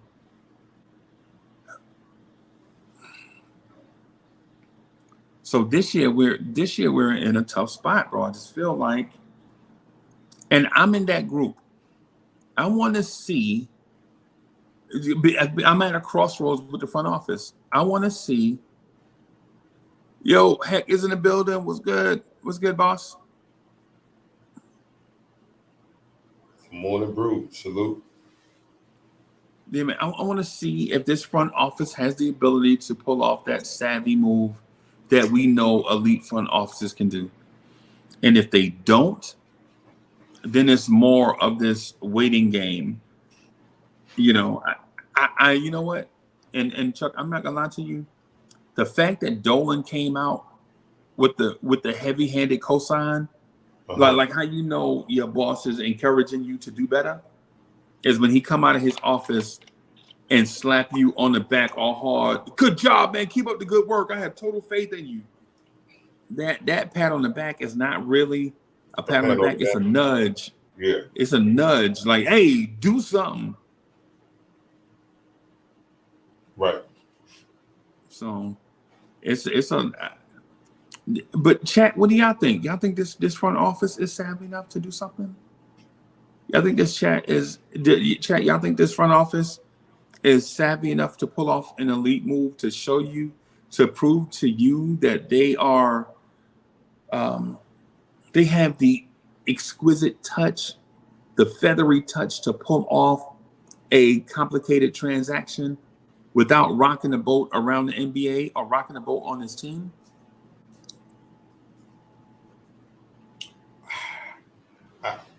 I don't know. I'm hoping. I'm hoping that they do. Anthony D says, "Heck no." Right. I don't know, man. I don't have a real good feel for the front office. You know, maybe you don't know what I mean, but I don't get a sense of what they might do. Like, they've been so stealthy with the things that they've done and the information that they've put out. I do think that improving the roster is on the forefront of their minds. Like, listen, we got to do something, right? I don't know what it is, and I hope it's not a panic move that a year from now we're like, why did we make this move? Or it's something silly, like a lateral move. We trade one guy for a guy that's just like the guy we just traded. That doesn't make any sense. Like the Reddish deal. Yeah, and after looking at that Cam Reddish deal, bro, it's looking more and more like we absolutely washed over the Hawks in that deal. We gave them the most heavily protected. That's the pick that I said is being guarded by the Secret Service. You never seen protections like that on a draft pick, bro. Right. That's like that's the Secret Service pick, right? Mm-hmm. We gave them the Secret Service pick and Kevin Knox, right? But then they sent us a draft pick back, which is a second round pick in the 2025 draft, right? Right. So basically, in theory, all we did was get what we were going to get from that first round pick. We just got it at a determined time, right? And we got Cam Reddish and Solomon Hill, which was salary cap, right? Salary cap savings, right? So that we can help get Jalen Brunson. And if we trade Cam, depending on what we get, because right there at that point, the trade is even. Mm-hmm. If we get anything for Cam Reddish, we won the trade. Watched it. If we get a young player back, we watched him in the trade. If we get a pick back, we hot stepped in the trade, right? Because think about it. Right. In theory, what we would have done. Say you get 2 picks. Say you get 2 picks for Cam. I'm just say a 2028 second rounder and a 2027 second rounder, right? So in theory, you traded a heavily protected pick, which if it didn't convey would have got you 2 second round picks, right? Mm-hmm. So if you get 2 seconds for Cam, that means in theory you've got 3 second round picks for that pick that would have only gotten you 2, right? And then we feel like that Cam Reddish is a better player than Kevin Knox. And we got Solomon Hill, which saved us money for us to be able to go out and get Jalen Brunson. Right. So the deal on its surface looked like, hey, man, we gave up a first round pick. Yeah, we gave up a first round pick, but that first round pick came with so much drama. You know what I'm saying? Yes, sir. Like being on the dating scene. You know how you be on the dating scene, you meet somebody that's super fly, and then you find out they credit bad, and their boyfriend got a restraining order out on them, and they got all types of little stuff that go along with it. You're like, oh God, wow. Yeah. I want to ask you something because I read something from Hinton that's interesting because it was on the back of my mind. The New York Knicks tax on trades. How, regardless of who is being traded, like we have to put so much more into the trade, right? We'll have to do the 3 unprotected first round picks plus 3 young players to get that quote unquote said star. And we're looking like, yo, man, that's a lot. Then that player gets traded for less than what the asking price Oh, with the reported asking price, yeah. Right. And so now we have the fans looking like, yo, we could have made that deal. We had this and this. We could have done that. Right. But I feel like there might be a thing called the Knicks tax. Well, oh, the Knicks won't want our players? Okay, let's put our tax on them. Because they're desperate. Right. And if they bite, they bite. If they don't, then whoever has the better deal.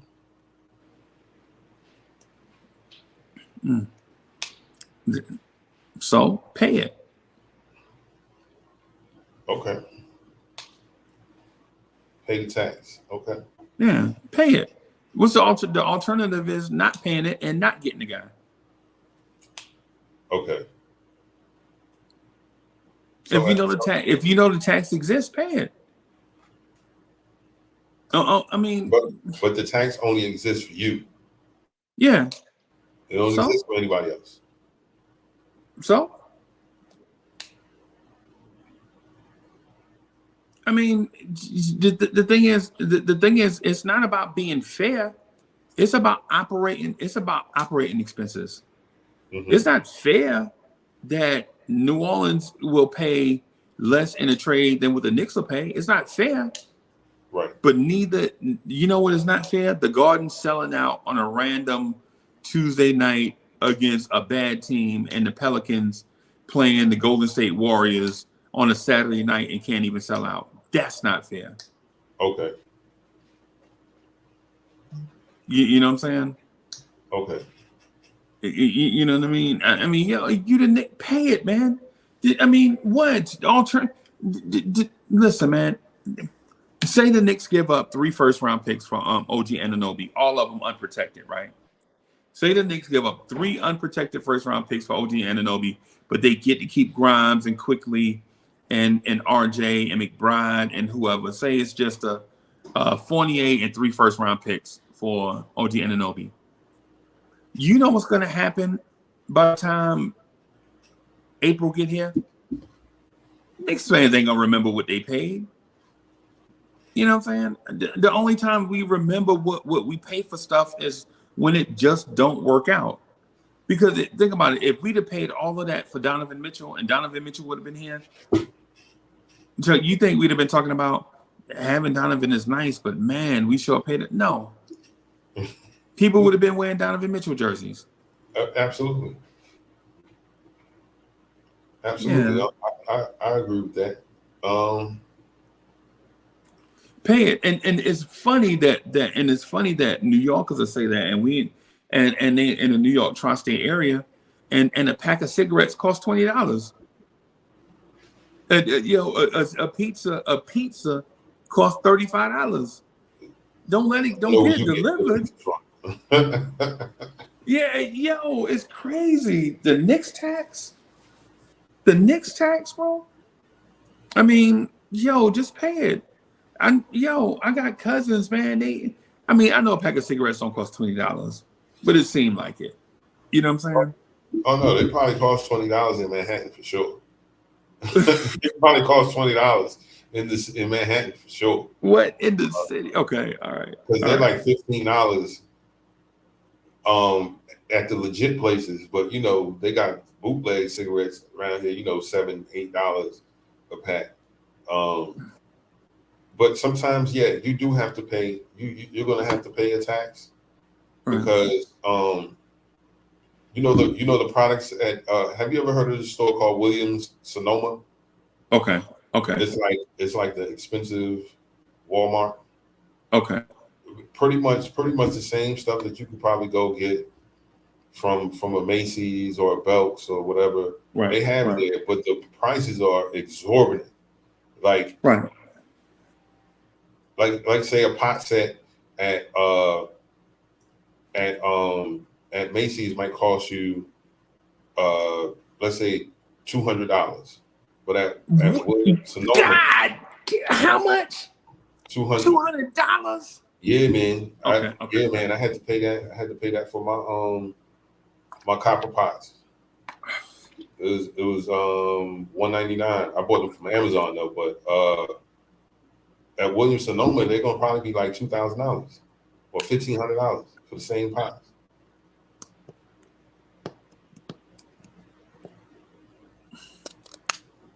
You want them pots though, right? Yeah. If you want them pots, yeah, you're gonna have to pay. You're gonna have to pay for them, or you know.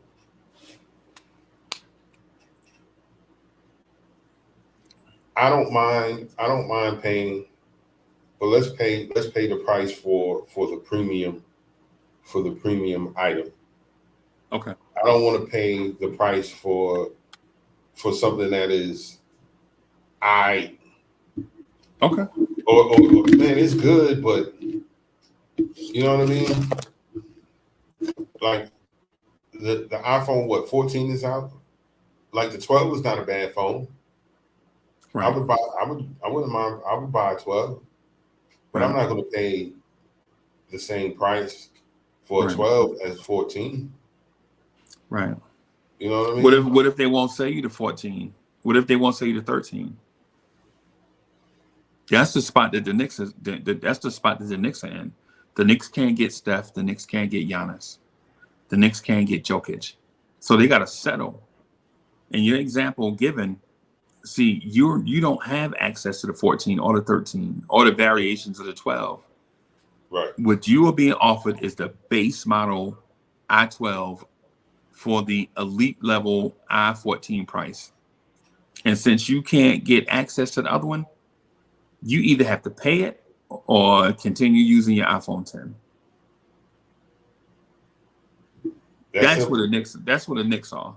The Knicks are not in the Giannis, Jokic, Curry, Lillard conversations. Right? The Knicks are in the best available conversation. And they're gonna pay the tax for it. Okay. Right? And so with that said, what are you going to do? Are you going to just continue? Are you going to complain about that, or just pay the tax and get it over with? That's where the Knicks are, right? As Knicks fans, and we don't want to be in that conversation. We want to be in that upper echelon conversation. We want to be considered players for the elite talent that comes available. And especially since we have enough, we have the rabid fan base, we have all these things, we have the infrastructure, we have all these things that makes us elite, right?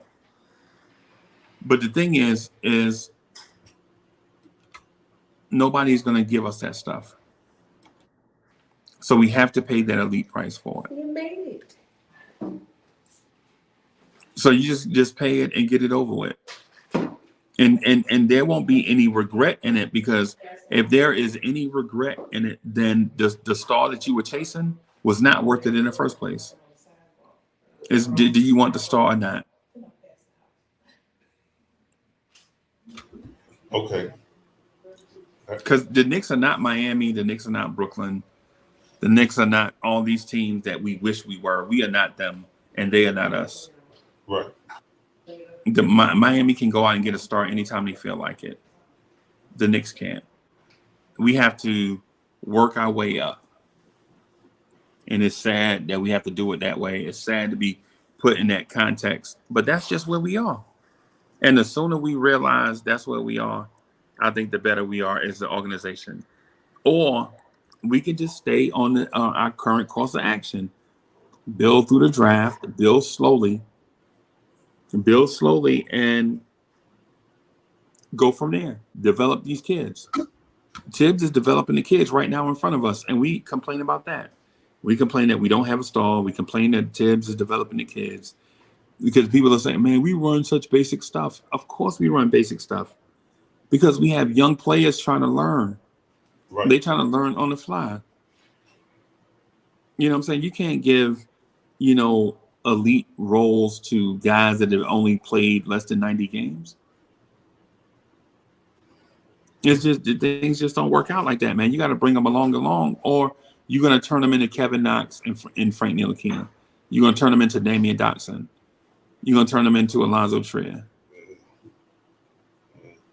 I mean, and if that's what we want, if we want to throw them to the wolves, so to speak, and watch them lead the pack back and all these, throw them to the wolves, and then if they go out there and they take over the pack and be the leader of the pack, yeah, we see that with a lot of rookies, bro, and a lot of rookies wind up being lunch. Yes. Throw them to the wolves and see what happened. I already know I know what's gonna happen with a lot of these kids, bro. They're gonna be lunch. And then people are gonna say, like, well, maybe it wasn't meant to be, maybe they wasn't. Nah, bro, you can't throw away top 10 pick money. Top 10 pick money is somewhere between $7 and $10 million right now. Right. You know what I'm saying? And that draft pick. You can take 2 of those draft picks and trade them for a really good player. In theory, we could have took the Frank pick, the Knox pick, and traded them for a player on the cusp. Like we could have took the Frank pick, the Knox pick, and a good veteran and traded them for a Bradley Beal type player, but we didn't. We submitted the card with Frank Ntilikina name on it.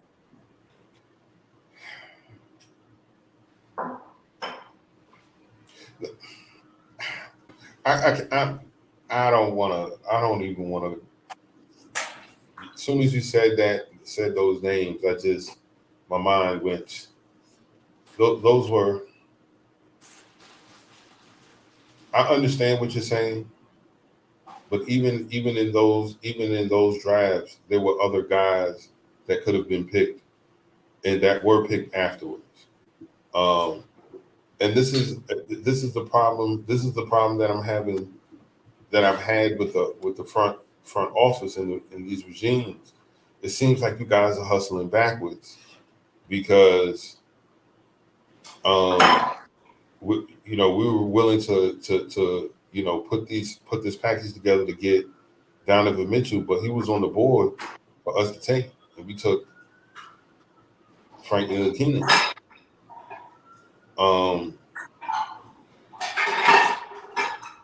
Listen, even Jalen Brunson. Jalen Brunson could have been had. He was available in the second round. He was second round. He was a second round pick. Like, I think he went before Mitch. Yeah, in the Knox draft. Right, he was in the Knox draft, so I think he went before Mitch. You could have had him if you wanted to. You could have had him and Mitch because we had got Trey that year too, didn't we? Yeah, we got Trey that year too. So I don't know, but I have faith that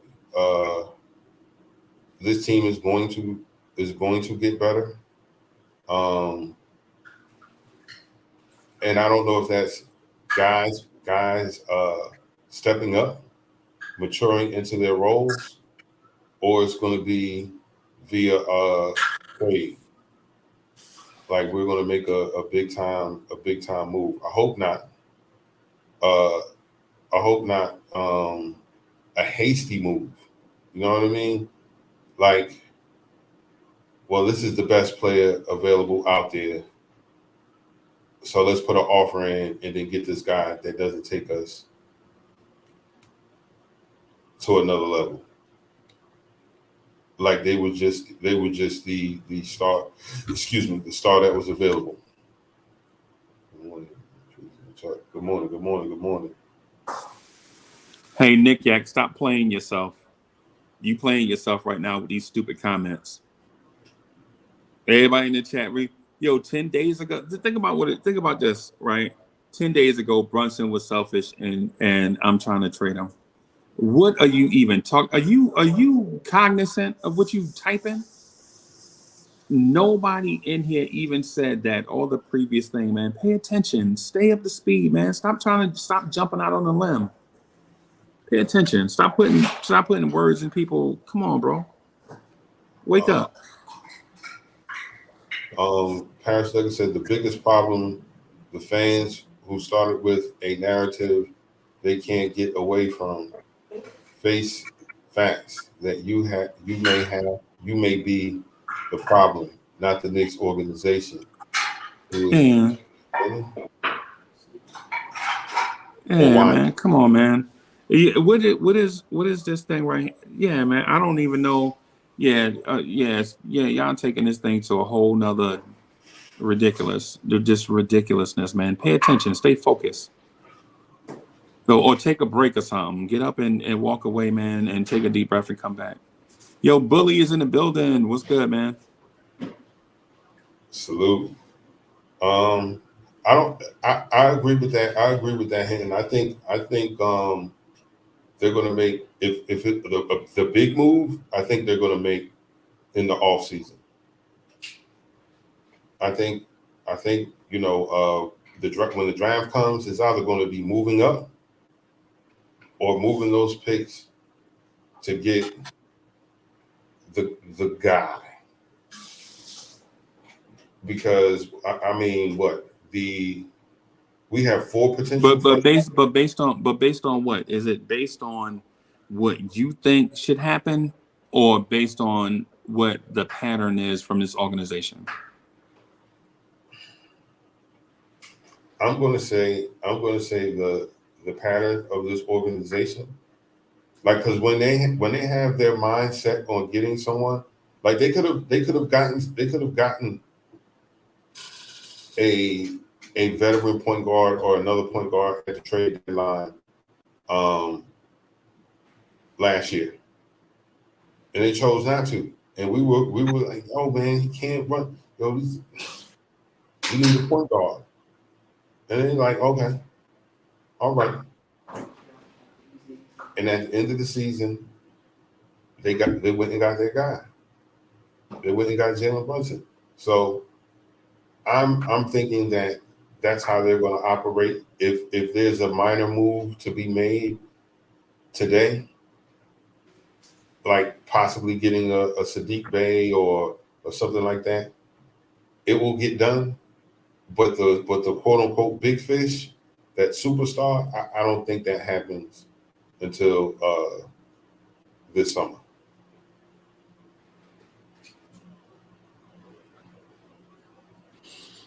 I don't know. That's too long to wait. I don't see the Jalen Brunson thing is, to me, is an isolated thing. Of all the signings, of all 10 or 11 signings, bro, I think the Jalen Brunson thing one is the one that they got right. But think about we can't just say that the Jalen Brunson one was their plan and then now they're geniuses. Right? Because there was Elfrid Payton, there was Norvel Pelle, there was Alec Burks, there was Austin Rivers, there was a bunch of stuff. Right. Like, I don't want to just look at their timeline and pick out one thing that I feel like may have been correct and just have that be the gold standard. It's not. Okay. You know what I'm saying? It's the thing. It's the thing. Like if I don't have faith in it, not because I don't think they do things right. I don't. My faith is low on them because I just hadn't seen enough activity in the right direction. Right? You feel me? Like I don't know if this thing is about. I don't know. Let me just. Yeah, I'll just leave it there. I think this trade deadline, they have to either do something or explain something. Like if they don't do anything, if they say something along the lines of let's just continue to have faith in these kids. These kids are the way that we should be moving, then I'd be okay with that. Right. But if it's one of them things where they don't do nothing and we get a statement from Knicks PR, then There's nothing they can say to me after that. Okay. And I feel you on that. Anthony D, this is why I try to be optimistic, or at least because as a Knicks fan, man, you could get very bogged down with being frustrated with the front office. If you've been a fan as long as Anthony D, Uncle Freezy, or some of our elder statesmen, you've seen the incompetence for decades, right? Whiffing on trades, not signing the right guys, not putting a real championship caliber team around Patrick Ewing. Just all these things, right? If you don't look at it as glass half full, you'll get upset, man. You'll lose your hair, you'll turn gray, and you'll be talking crazy like some of these other folks in the chat. I just can't. I don't want to sound, crazy or disrespectful. To me, it's a game. I like the game, but I can't let it continue. Because I ain't playing. All right. What I'm getting at, man, is ultimately I feel like I know what the right direction and the right thing to do is, and I feel the responsibility, what way we should go. I feel like I know I have to be disciplined and patient, right? But also, with that said, when the promises made and the right course of action is laid out, usually there is something to accompany it to encourage being more patient. Like even in religion, in religion, right? Religion is live your life disciplined by a certain set of laws and all that stuff. And at the end of the road, you get promised a certain thing, right? Right. But with the Knicks is, be patient with us as we do this certain thing, and I'll holler at y'all again in 2 years. See how those two things don't equate? Like even in relationships, right? You do certain things, you walk a certain walk and do a certain thing, because ultimately when you start courting or start dating somebody, at the end of the courting or dating period, there's some type of reward, right? With the Knicks, it's be patient.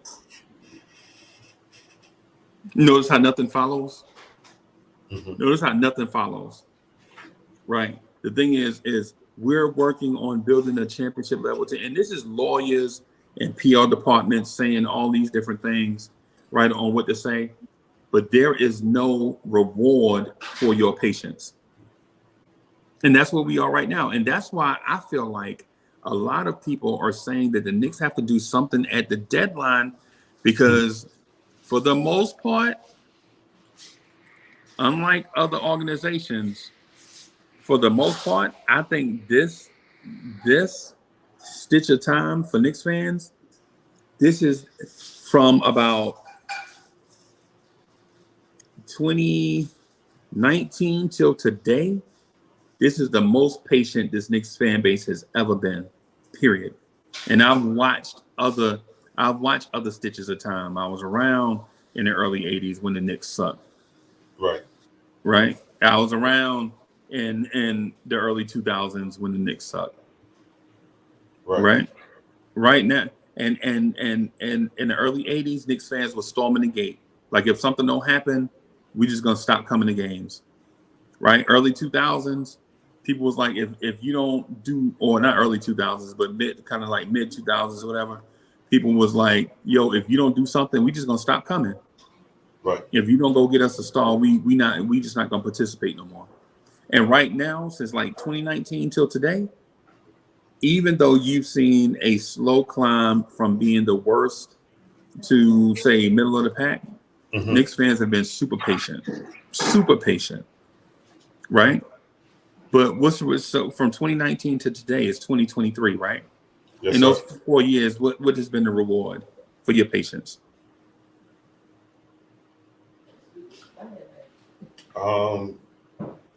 Uncle Freezy and other content creators in Nick's universe. That's your reward. Okay, you have a Nick's universe growing is the only reward, bro. That's it. What was your reward? You won a playoff series? no. You got a John Morant or a Zion Williamson? No, we didn't. We didn't get any of those. Right. I think we have stability. Our guys are What? yeah. So you about to sell me on ordinary? Jalen Brunson is a stable point guard, man. You about to sell me on ordinary? You about to sell me on Uncle Freezy? We not a train wreck no more. Now we just ordinary. We're just a dumpster fire. We're not a train wreck. We're a dumpster fire. We're not a train wreck no more. We just a dumpster fire. Okay, all right. Salute to Hinton Murphy with the $9 super chatter platter.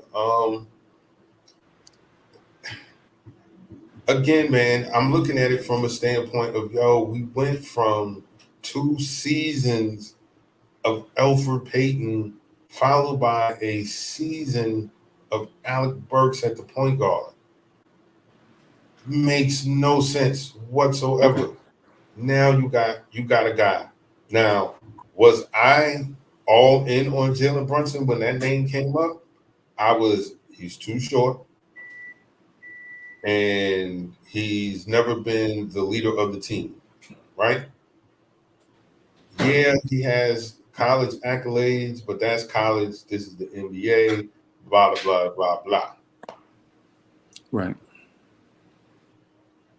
After the first 10 games or so, matter of fact, it was probably the first game, I was like, yeah, we got somebody. We got a guy, for sure. We finally got ourselves a legit point guard. No, he's not the tallest, but that don't mean he can't defend because he's the same height as Patrick Beverly.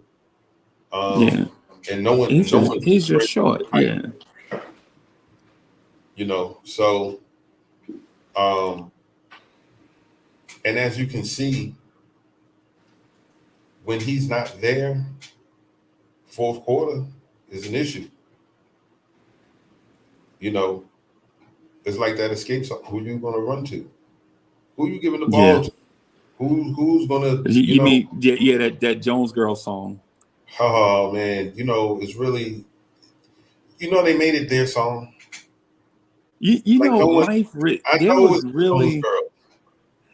I know, but human beings really existed before 1990, bro. I know. Like, I know. People, like, legit, like, yeah. Knock on wood. For a long time, I thought it was their song. And so I'm like, okay, who's singing an escape song like this? Right. Like, people legit give Aretha Franklin credit for singing a song called Respect, but that's actually a Otis Redding song. Yeah. I mean, Aretha sang it. She sung it. Now Aretha Franklin, she sang that song. Yeah, but that's Otis Redding, who died at age 26. Wow, he was that young. Yes, he was that young. Yes. He wrote it, and a week later he was dead. Wow. Yeah. Wow. Man, for those who just now joining us, man, this is Bob and Stuff Live in the Morning. We're simulcasting with Florence Tears. It is trade deadline approaching. So we're talking Knicks this morning. Just hit on something that just brought back a memory. when he mentioned Otis Redding. I remember the first time hearing that song. I was trying to drive a 4-speed Chevy C10 in Colombia.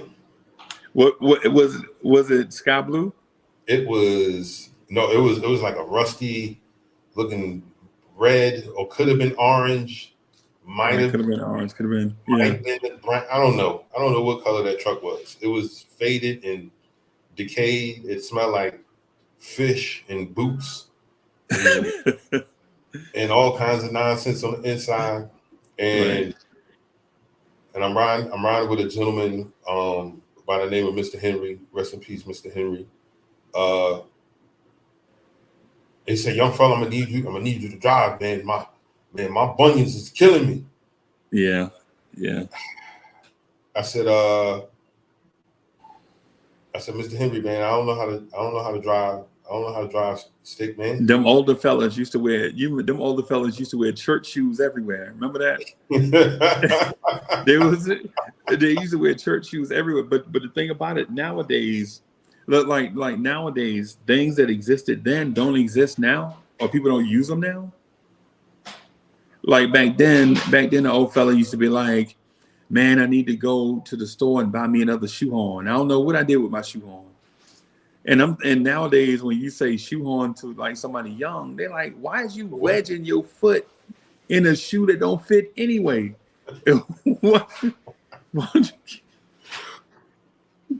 It's a different time, bro. It's definitely a different time. It's a really different time, man. And I just remember that song finally getting up that hill, because I don't know how to drive stick in Colombia. There's a lot of hills up in there, and we're going.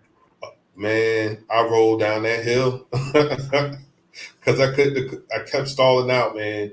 Like, I'm learning how to drive stick on a hill because this man got to take his boots off because they too small, right? And it done, cut the side of it, so he gushed it a little bit. And I'm like, oh boy, oh man. And then that song came on, and all of the drama that was going on, the events that were happening in that truck kind of went away. And I was like, what is this? And then he hit that whistle. I was like, I got to go find this. I got to go find this. And that weekend I went to the flea market to find that record, and I got that record, and I jammed out to it. What's the name of the song again? Sitting on dock of the bay. Sitting on dock of the bay. Yeah. Watching the tides roll away. Yeah, sitting on dock of the bay. Man, that's Otis Redding, man. That was a great time in music, man. Otis Redding, Wilson Pickett, Jackie Wilson, who I thought I have. My uncles had me thinking that Jackie Wilson was the coolest man to ever breathe breath. Like, how in that era, it was like a James Brown type era. Mm-hmm. But man, you would see Jackie Wilson and his suit would be immaculate, right? Yes. No wrinkle, no fabric out of place. And he would do this thing with his hair. Like, I don't know what kind of hairstyle it was. I wasn't even born, right? But this man, I would go back and look, and this dude would just be.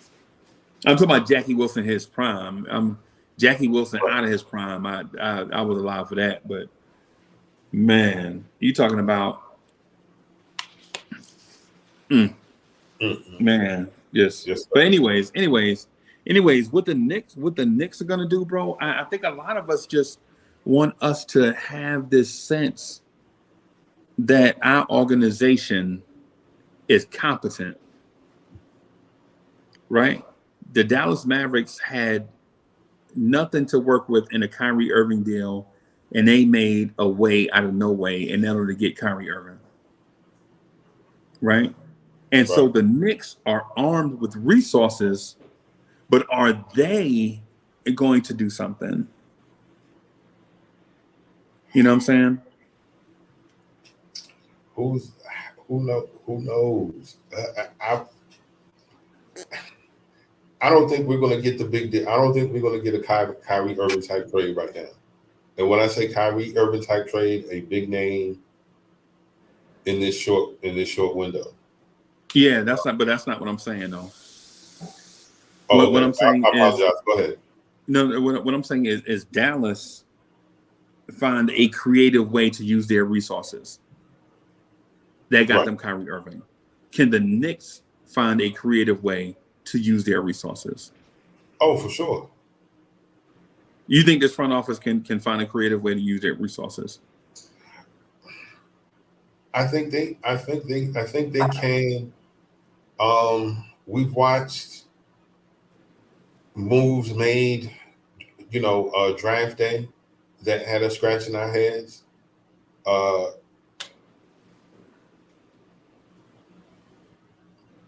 I think they can. I mean, you like you said, there's no way. This is not like the year that we got Grimes and all those guys. Okay. We had roster spots to fill, and we were going in that draft saying there's no way the Knicks going to draft 4 guys. There's no way they're going to do that. And I'm like, they have all these positions to fill with, the Reggie Bullocks and those leaving or whatever. They're going to have to fill these roster spots, and why not do it with young, controllable contracts? And that's exactly what they did. I don't believe they're going to do that this go round. Okay. Even though they have that the most potential first round picks, they got 2 and 2 possibles. 2 and 2 possibles, yeah. I think that's that type of ammunition to make will increase their chances of making a move like that. Right. I personally thought if we were going to make a move like that, it should have been before the trade deadline, before we find out what these picks are. Okay. All right. Because once the season is over and they start determining, the positioning for the draft, then that's when you know exactly what these picks are, and they may not be as valuable during that time. You know what I mean? Yep. So, I think they can. I think they will. And that's just me being optimistic. I don't have any concrete evidence to say, Uncle Freezy, look at this situation. This is exactly why they're going to do it, because of this situation. I don't have that. Okay. I'm going to say this to that. I don't feel like this front office is going to be creative with their resources to improve the roster. Okay. I think they are. I think what they'll probably do is get rid of Cam, move on with the rest of the roster, and then bargain shop on a waiver wire, right? And then at the same time, I think they're just going to buy out Derrick Rose and let him walk. I think they're probably going to buy out Derrick Rose for like $7 million, right? And then that way we can save $7 million. He get his $7 million, and then he can go wherever he want to go. I think that's the best decision for Derrick Rose, because I don't think anybody's going to give us anything for Derrick Rose. You know what I mean? And at the same time, I think Fournier is here to stay.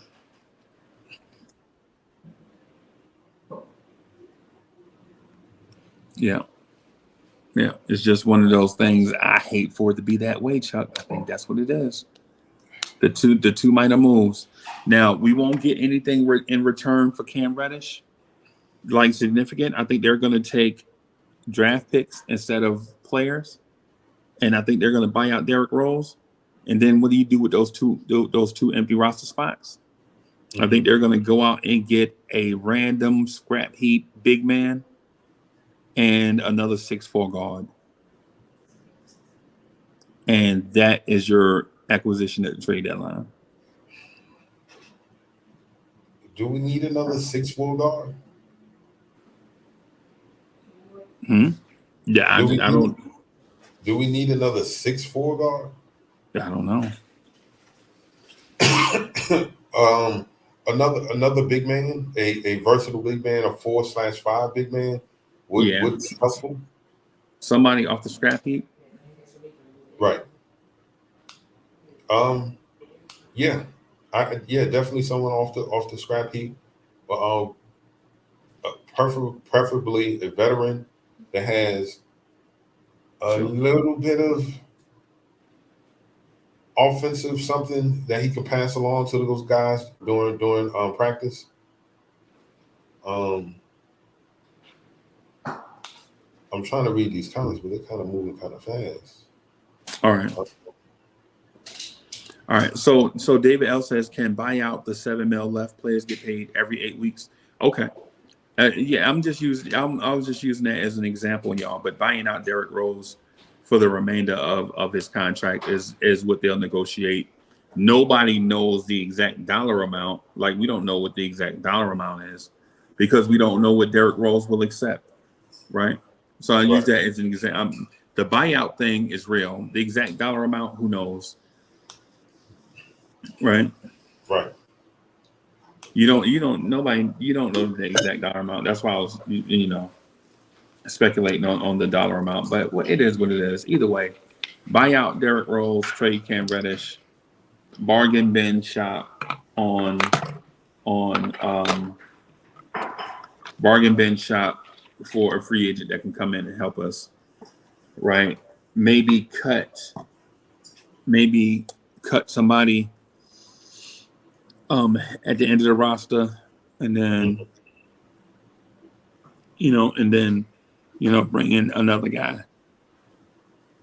I don't know what guys are out there at the moment that are available, because you don't know who's going to be available on the buyout market, because the buyout market won't be set until after the trade deadline. Right.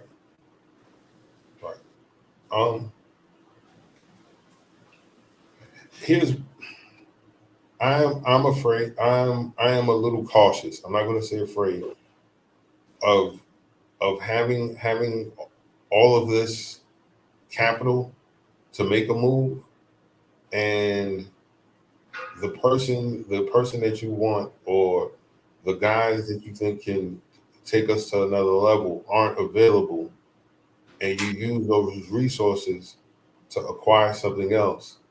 That is okay, but it's not what you want. It's like when I wanted this teal green 94 Mustang GT. I told the guy I'll be back later on this afternoon with the money. Right. I go home, I grab that money, I'm going back to get this car. When I got there, you know what? Car's gone. He said, "Hey man, I'm sorry, man. First come, first serve." First come, first serve basis. Right. And he's like, "I can show you some other stuff." And he showed me like I didn't even know Suzuki made cars at the time. I was like, Suzuki Esteem. I don't want that. I don't want that. And he showed me like a Grand Prix and something in a front wheel drive Monte Carlo. I was like, first of all, I don't even like cars. Okay. And then I look over and I see this red car. It's sleek. It got the pop-up lights.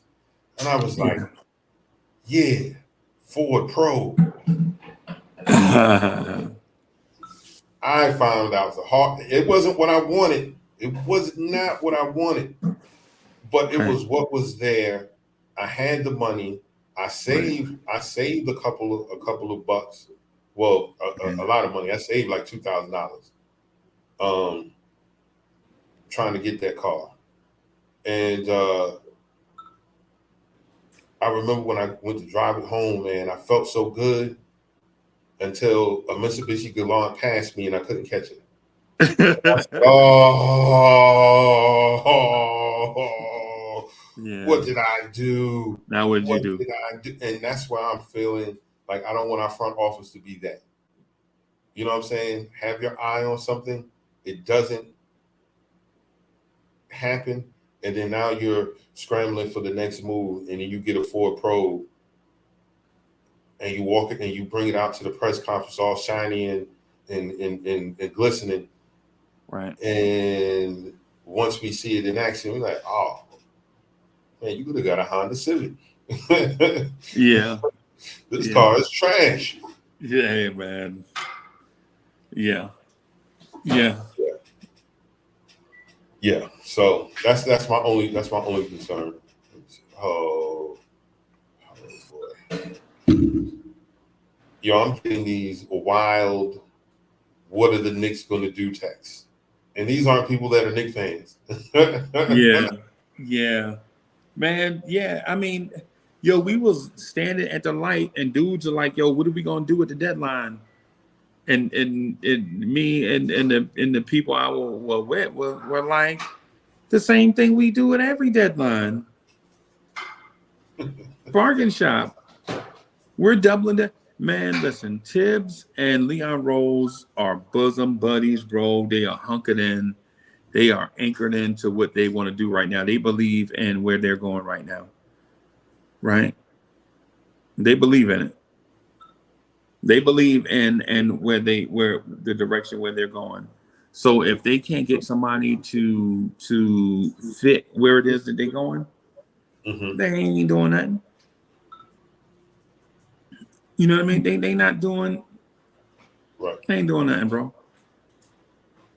But anyways, Chuck, let me get out of here so I can eat some breakfast, bro.